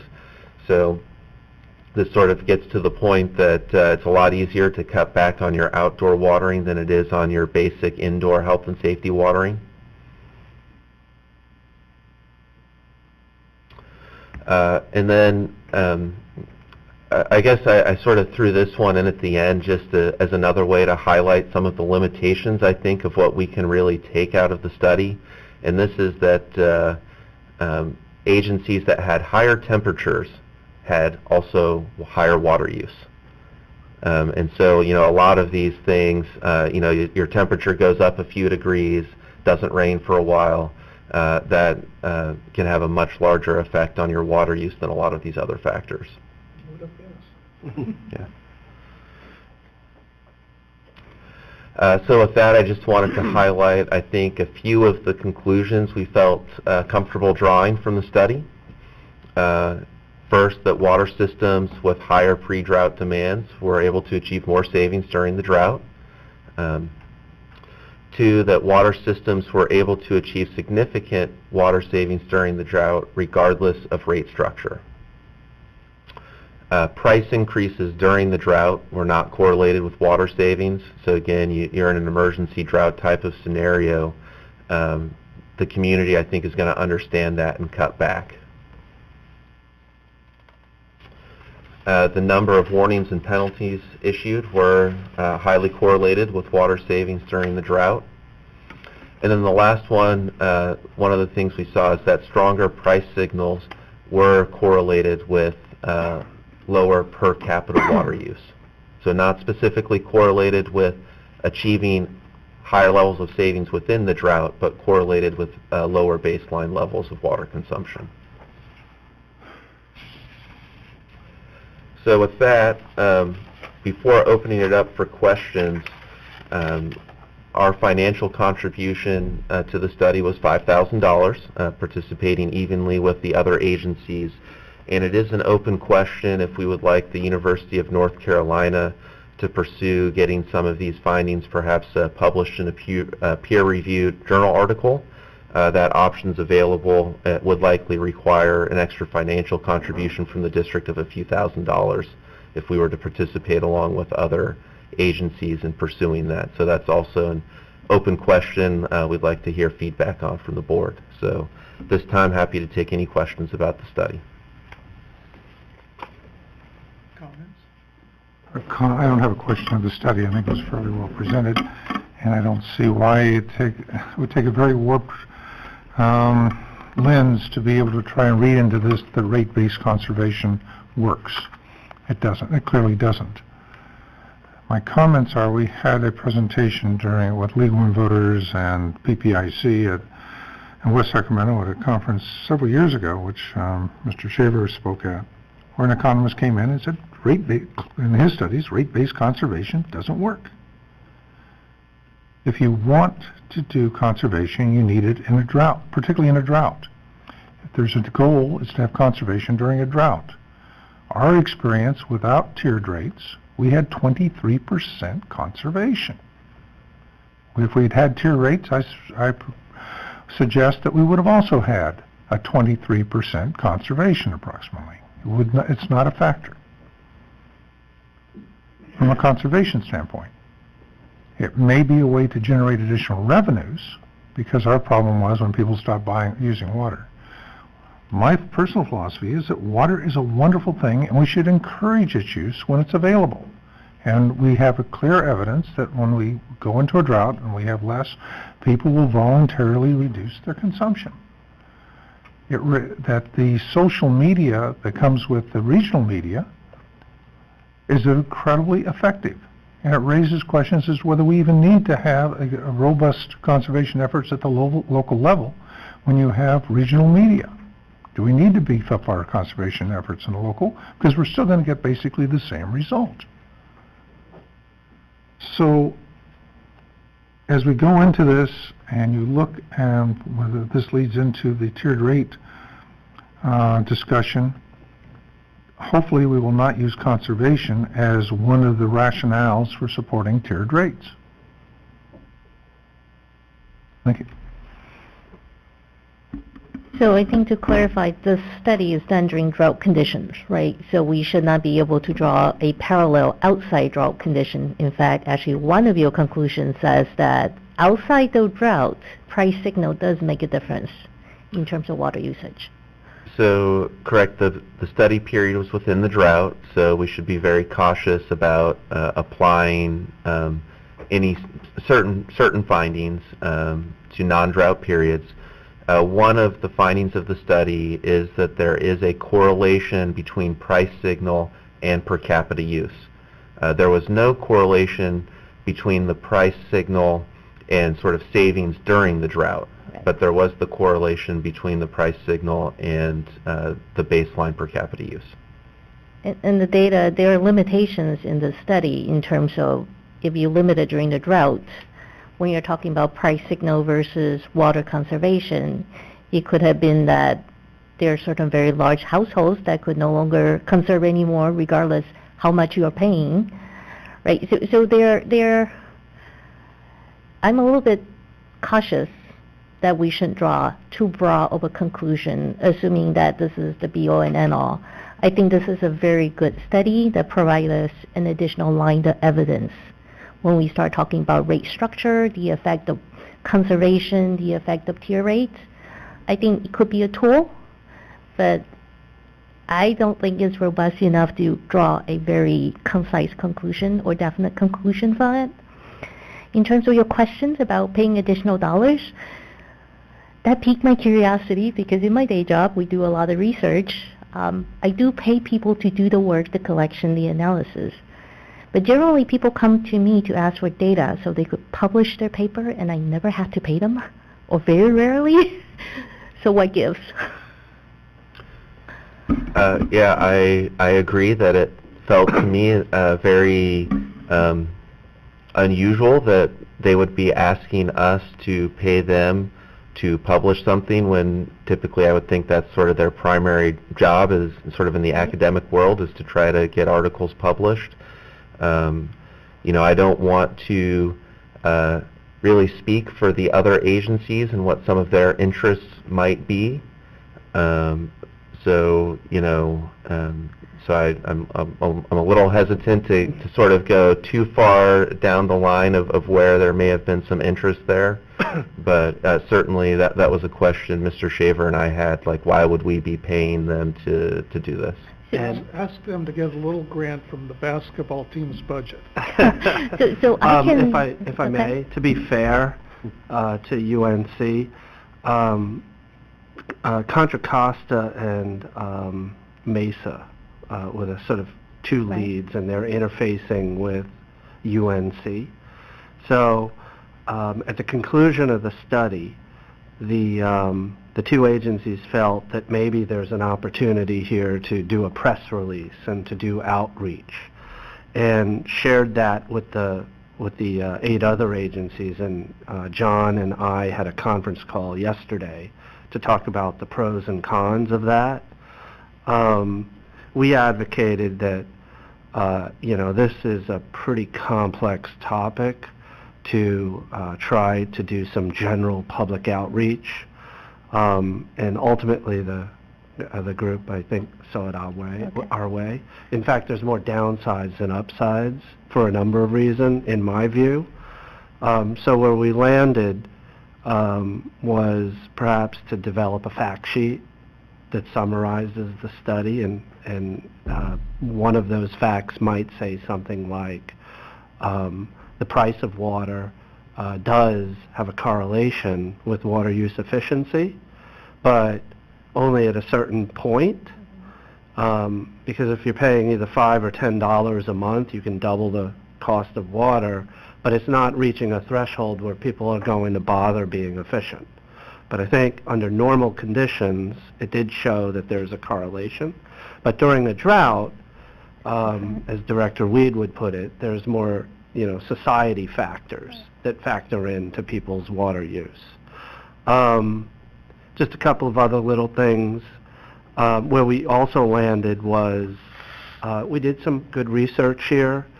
We should share that information with the water community, perhaps at an Aqua or an AWWA conference. Although, at least from ACWD's perspective, we would not pay for that. It could be general managers presenting it. It could be Professor Hughes from North Carolina. And it could potentially be presented to the State Water Resources Control Board, although the venue and the opportunity and the timing would have to be worked out.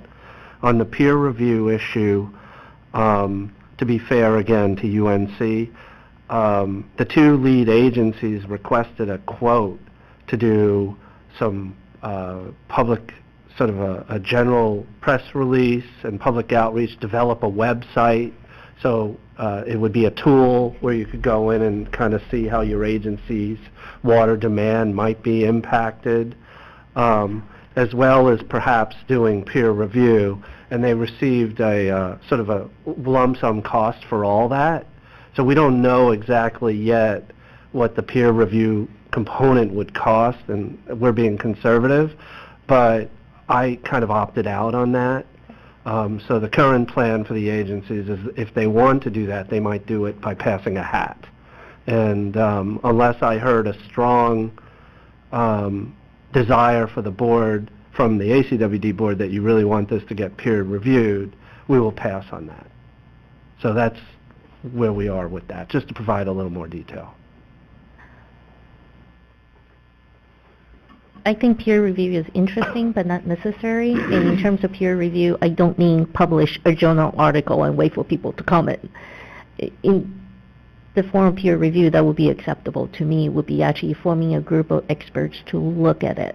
And that's what is meant in this case for peer review.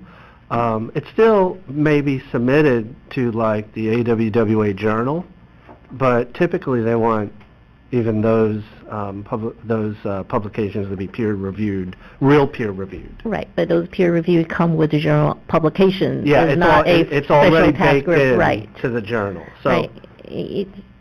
Personally, I don't see paying money, even though it's a few $1,000s, to help someone get a PhD or publish or perish.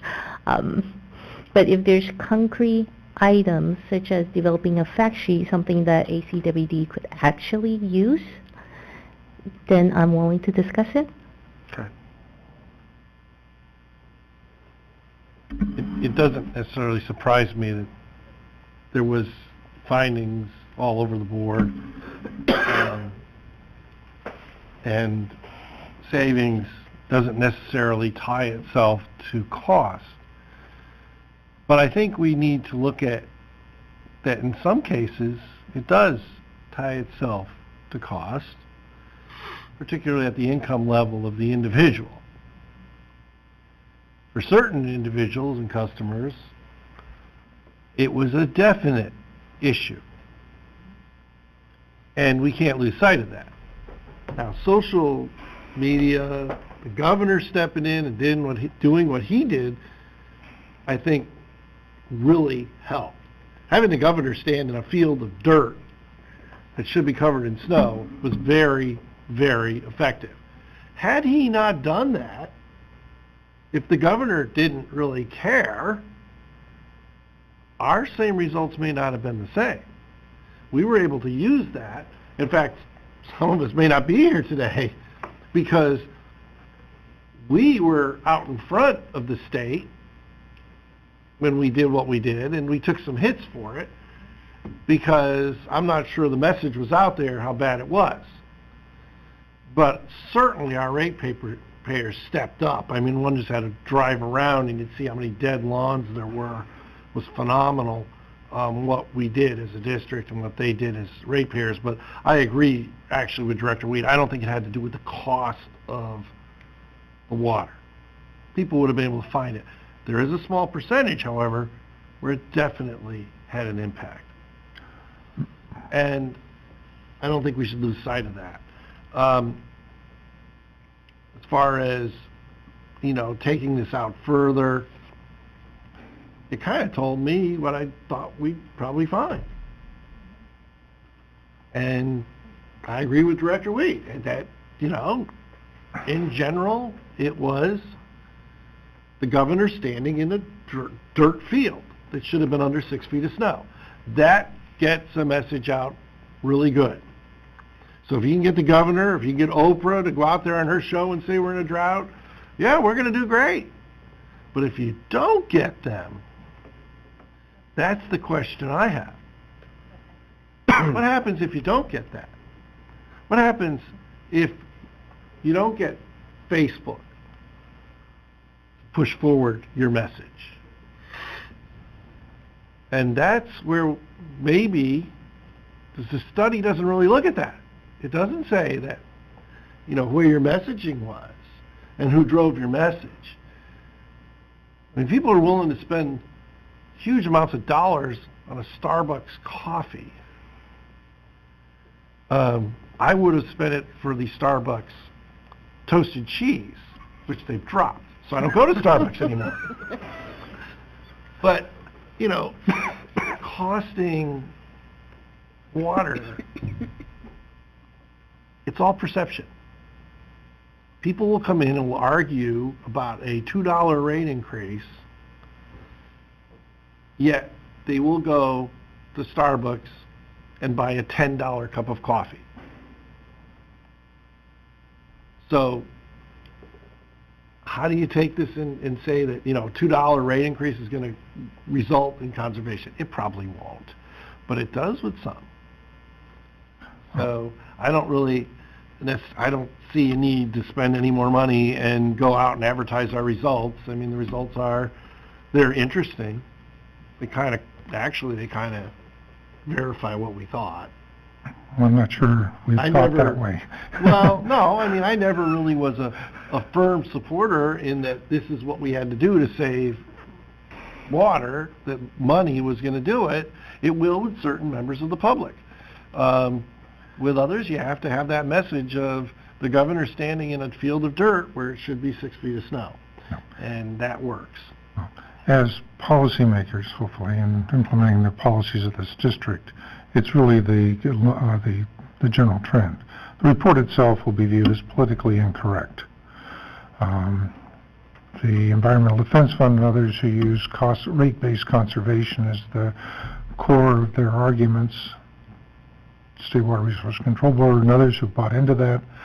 If you recall, the Natural Resource Defense Council put in a BMP 1.4 that said you could not, you wanted to have 70% or more commodity costs and less than 30% fixed cost based on rate-based conservation, have been proven by this study to have been wrong. And I would hope that that is recognized by this board as we look at adjusting the commodity and service charge. Well, and I would like to add my comment on that we also need to recognize that group of the public that was having issues with the dollar value and using conservation because of that. Well, it'll be far more transparent and far more, we've used fallacious arguments for a period of years to give us a truly dysfunctional rate structure in this district. I think we're on the wrong subject here. We're starting to head down a Brown Act situation. I don't know if council would care to comment on that. Or... The item on your agenda is the University of North Carolina rate study. And just remember that as you make your comments. I'm going to take the easy route. I'm in general agreement with the comments of my fellow board members. I will reserve future comments to our rate workshops, financial workshops.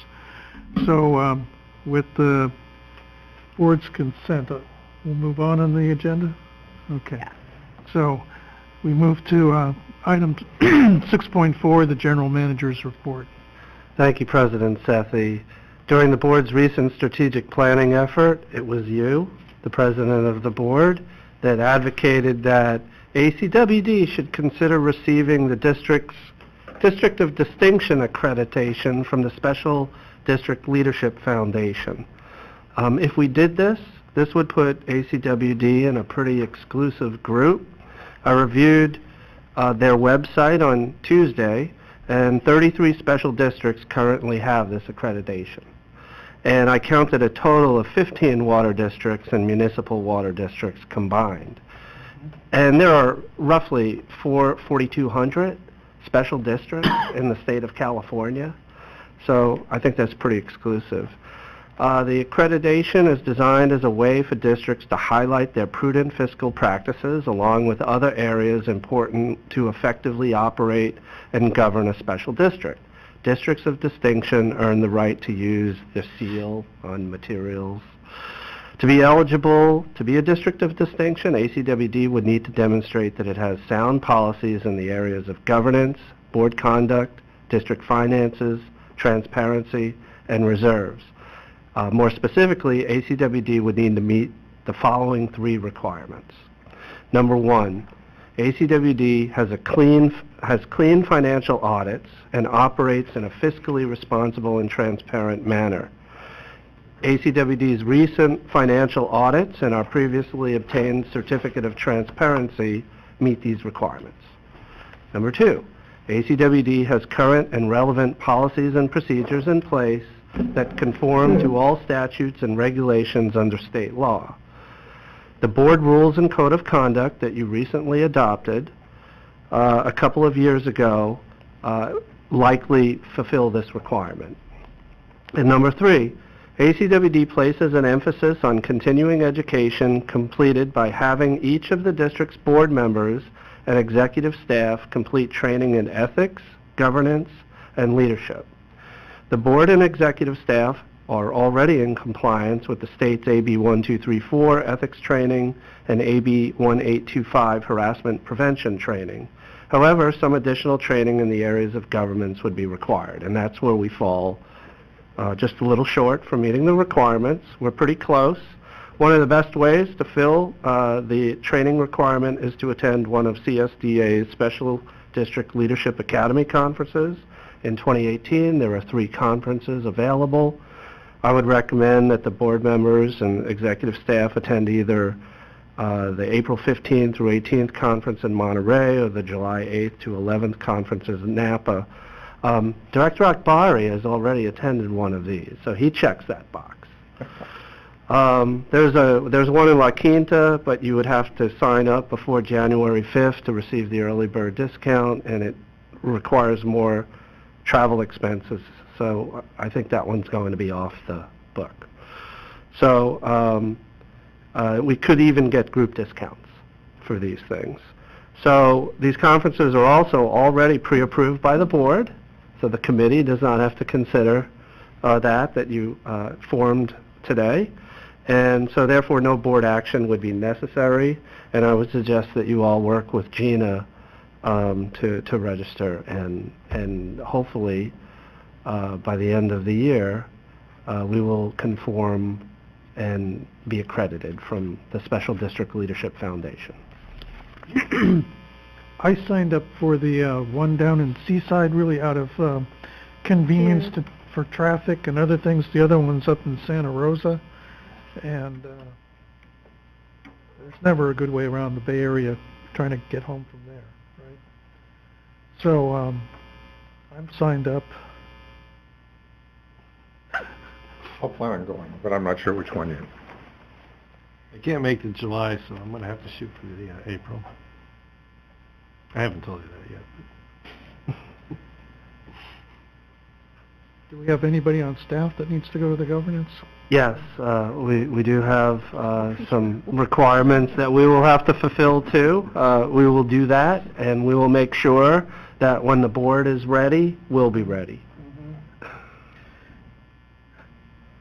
Might I ask, because I was doing some further looking around on, and I had talked at a previous conference about what it would take to get to that final level. I'd like to make sure that we have all of the proper policy documents that they look for. I'm not clear if they have everything on their website.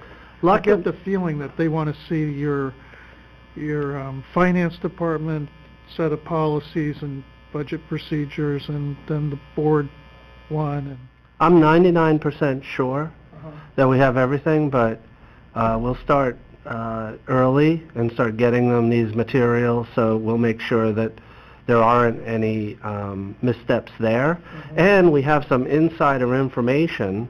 General counsel, one of those districts of distinction, our general counsel represents. So I do know that he is aware of at least some aspects of what it takes to meet the bar, and he has given me confidence that our board rules are more than just board rules. There's all sorts of other, there's, reimbursement, there's all sorts of other things there, and we do have the clean audits. And right, but so we might want to supplement what we're submitting with our investment policy, our debt policy, all these other things that we've adopted. Right. Those are all actually part of your rules of the board. Many of those, the two that you just mentioned, I believe, are part of the rules of the board. Yeah, we tried to make it an all-inclusive packet.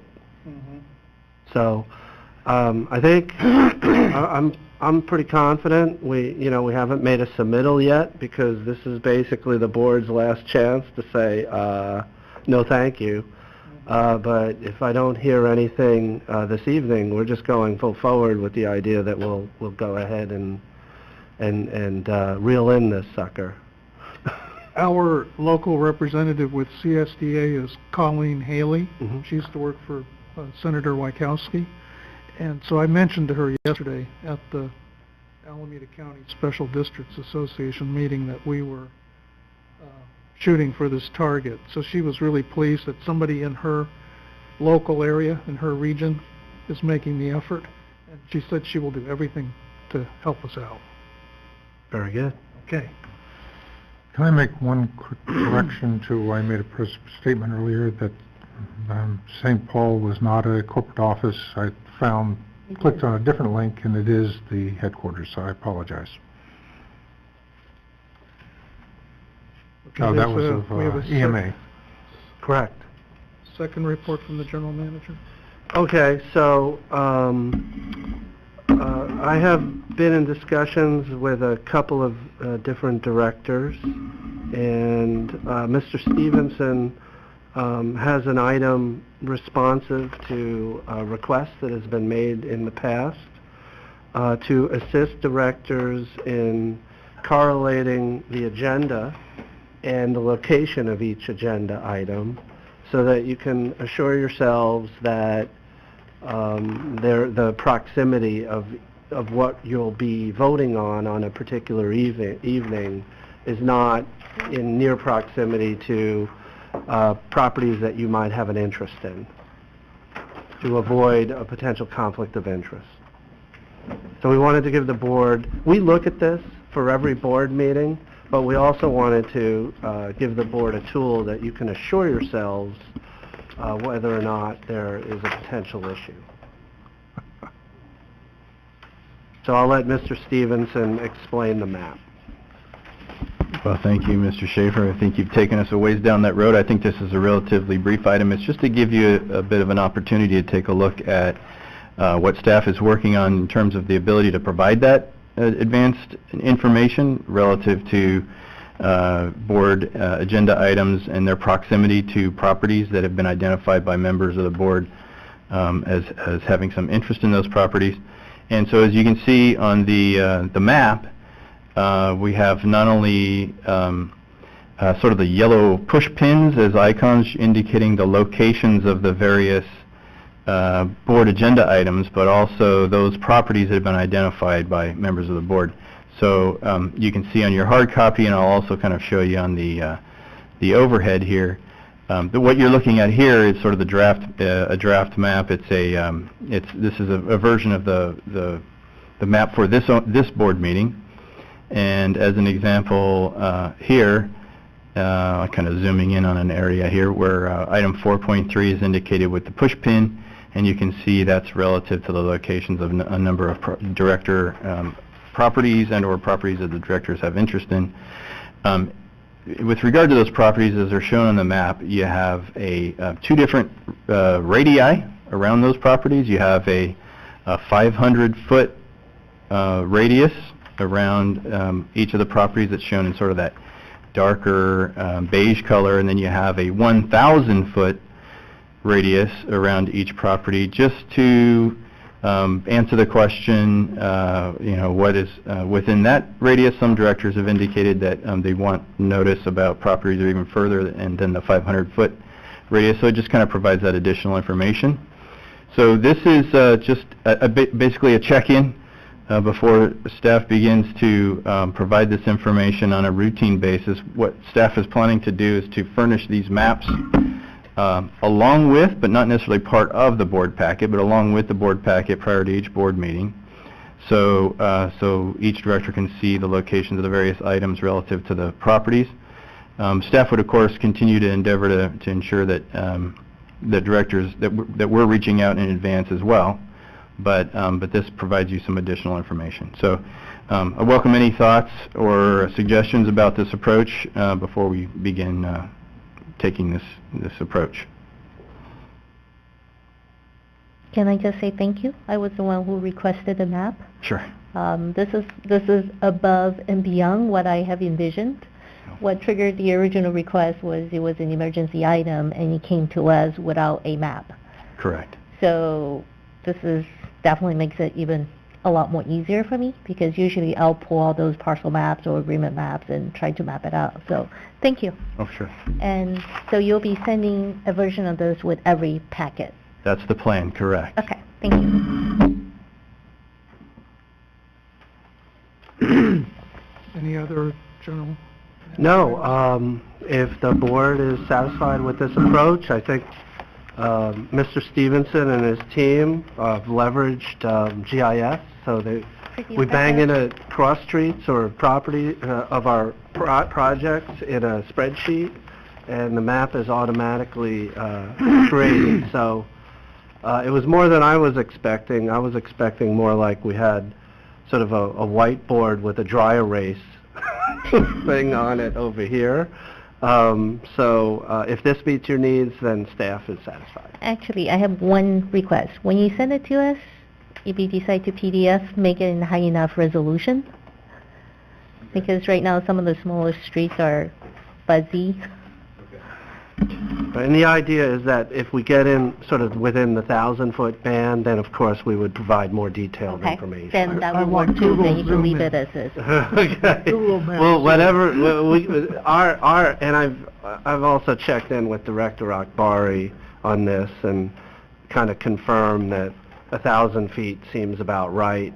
He initially indicated 2,000 feet, but 2,000 feet based on the properties that he has interest in, would kind of overlap some of our facility sites, and he wouldn't, it would really kind of get in the way of administering the board meeting potentially. So this seems to be the sweet spot, and we'll obviously give you more information as appropriate. And just as a reminder, it's the 500-foot radius is where the conflict of interest rules kick in, not the 1,000-foot. It's 500 feet is the rules. Thank you. Okay, that's all we have. All right. So let's move on to... Oh, one other quick item under GM report, sorry. From February 9th through February 15th, I'm planning on inspecting our water supply inventory in the mountains. So Ed Stevenson will be acting general manager during that period. I hope you come back with a good report. Okay, is there sufficient supply in the mountains? I'm That was bringing my always rock warm. skis. I see. All right, we'll move on to item 7, director's comments, reports, requests. And even request.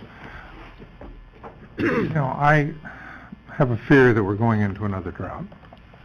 And we've gone through a very dry December, and I would hope at one of our workshops we could look at lessons learned from the last drought. And it struck me that they're primarily financial was the impact. We had a dramatic, historically over a period of time, we go through periods where we have a dramatic drop in our revenues. Back in the late 70s, or mid-70s, we got national publicity when the then General Manager, Matt Whitfield, got on the news and asked people, please start using some water. Our revenues have plunged. We have water. So how to correlate that? I felt the message during the last drought was at times inaccurate. When we went for the drought surcharge, where we did not buy surplus water with the $12.6 million we raised, that the implication of the service charge versus commodity charge rate had a dramatic impact in reducing the amount of money we had to take out of hide to make the cover our shortfalls. So hopefully we can learn something from that on both our message and the way we structure our rates. Well, we've planned several financial planning rates workshops. We will be talking about financial stability and financial resiliency. And so that will be definitely an appropriate topic while we cover that information. Dr. Nothing Huang? from me? Nothing? I have Nothing. So I have 2 quick items. On Tuesday, our general manager, Director Weed and myself attended the Lake Del Valle Storage Expansion Study, which was a liaison committee meeting of Zone 7, East Bay Regional Parks District, ACWD, Santa Clara Valley Water District, the Livermore Area Recreational Park District, and the Tri-Valley Conservancy. We had about, I think it was around 24 people at the table, 24, and about another complimentary group of members of the public. So this was open to the public. And Thomas Nizar gave an excellent presentation. I think we've all seen some element of it. And it engendered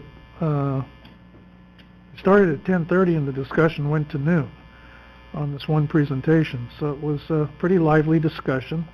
And I thought it was really valuable because everybody got their opinions out on the table and their willingness to work with one another.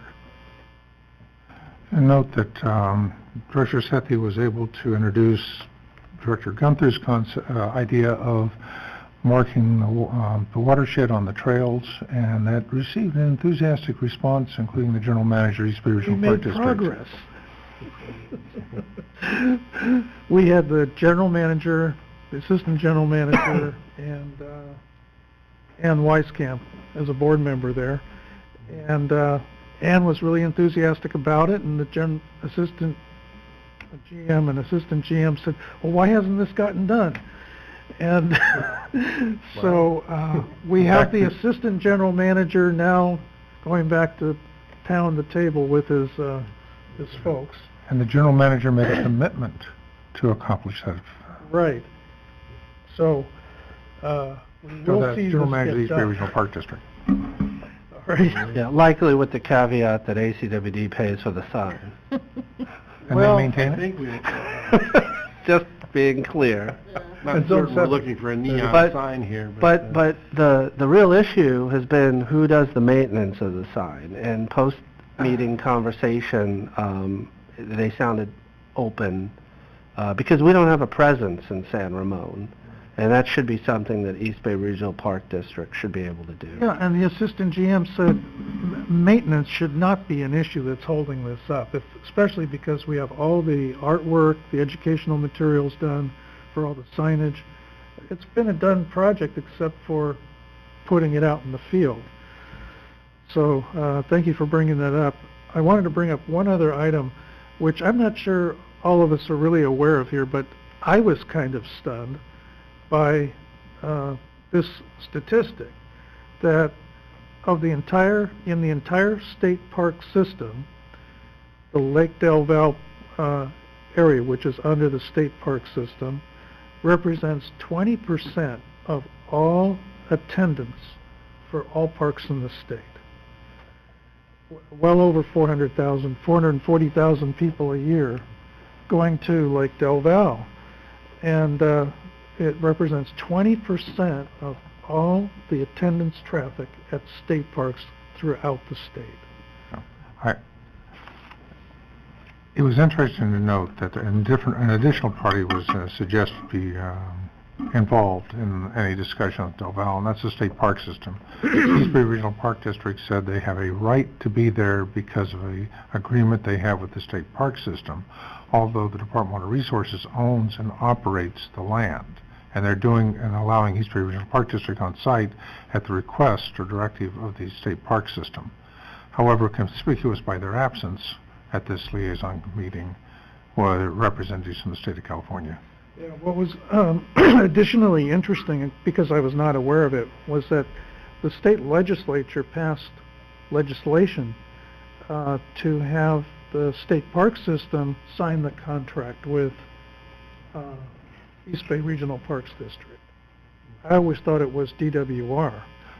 And the East Bay Regional Park District receives $1 million a year from the state of California in operation of the park. They said that their expenses were $2 million, but they do receive $1 million payment annually from the state. Is that correct? I thought it was from their fees. That's from user fees, and the balance of the $2 million expenses is paid through their property tax revenue. But they indicated they do receive state money. Maybe For the through property presentation. tax revenue.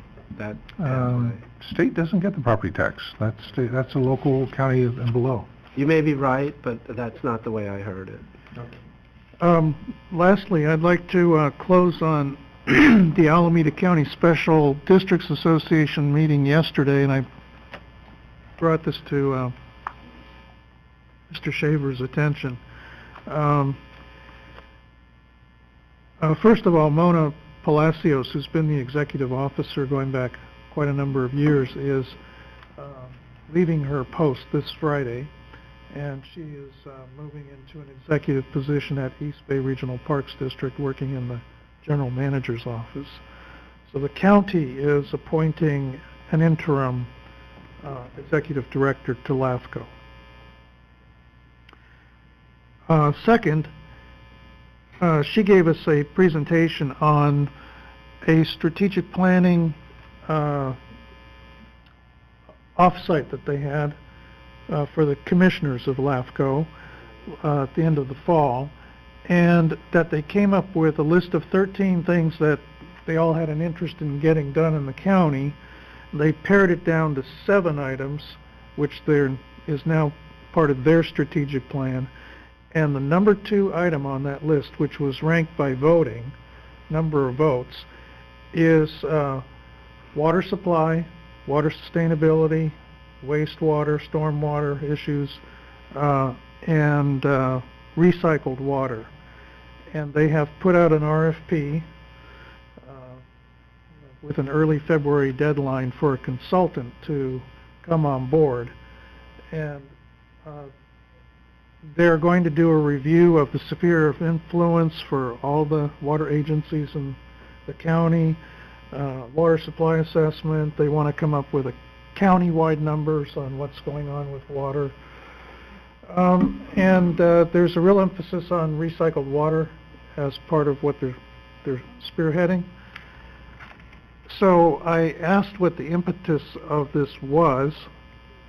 Dick Quigley from Zone 7 was there, and Georgine Leopold from DSRSD was there too, as board members. So LAFCO, if you're not aware of this, has 7 commissioners. 5 of the 7 are from the Tri-Valley area, including the current mayors of Livermore, Pleasanton, and Dublin City, including former mayor of Pleasanton, and then Ann Weiskamp, who's over there, represents District 1 on the Parks Board, and 3 of the 4 alternates are from the Tri-Valley area as well. So it's very heavily, for the entire county LAFCO, it's very heavily weighted toward the Tri-Valley area, and this is a preeminent issue that they're dealing with on water supply and the water issues. So all of us in the county are going to be affected by, and I don't disagree with it, is an urgent need to make an assessment on their side of the other side of the hills. But that's what's going on. The RFP is posted on their homepage website, and we can look forward to working with them. I believe that Michelle Myers was at the meeting today of LAFCO. Yes, and So I'll leave it to you. so just to let the board know, periodically LAFCOs have to do an MSR, a Municipal Services Review, and part of that is to establish sphere of influence, agency borders.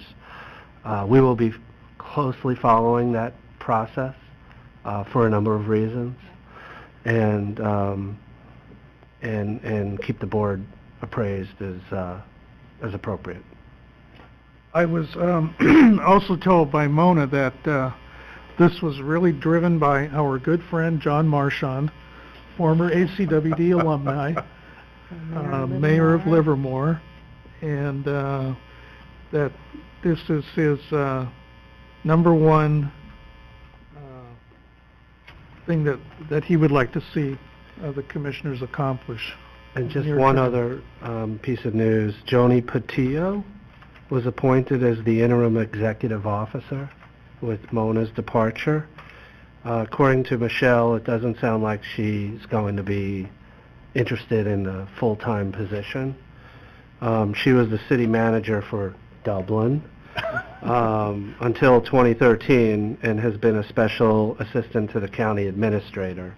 And LAFCO has many of its meetings normally in Dublin at DSRSD.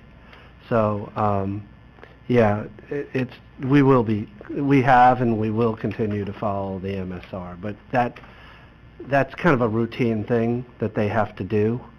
But the results are important and they should be accurate. They're going a level above this right now by hiring this consultant to come on. Yeah, and they're creating a selection committee to review proposals from consultants. But they typically use consultants to do the MSR, so it's all interrelated. LAFCO typically has 2 or 3 staff people. That's it. I just thought I'd inform the board and community. Who would have ever thought that water would suddenly become the number 2 priority of the county LAFCO? It's fashionable. Right? All right, so with that, we can move on to our closed-door session, and may I turn this over to the General Counsel to read out what we're about to do? Sure. It is now 8:29, and the board is going to convene into closed session pursuant to California Government Code Section 54957.6, conference with labor negotiators. Agency designated negotiators are Robert Shaver, Jennifer Rogers, and Glenn Berkheimer, and the employee organizations involved are the Operating Engineers Local 3 and ACWD Operators Association. Thank you.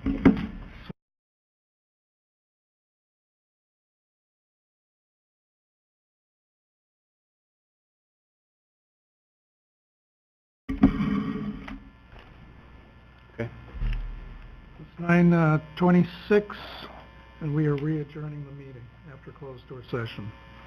Thank you, President Sethy. In closed session, pursuant to California Government Code, Section 54957.6, conference with labor negotiators, agency-designated negotiators, Robert Shaver, Jennifer Rogers, and Glenn Berkheimer, the employee organizations, Operating Engineers Local 3, and ACWD Operators Association, and during closed session, the board provided direction to the agency-designated negotiators. Thank you, and with that, any other board comments or anything? Okay, we'll adjourn the meeting. We are adjourning at 9:27. How's that sound?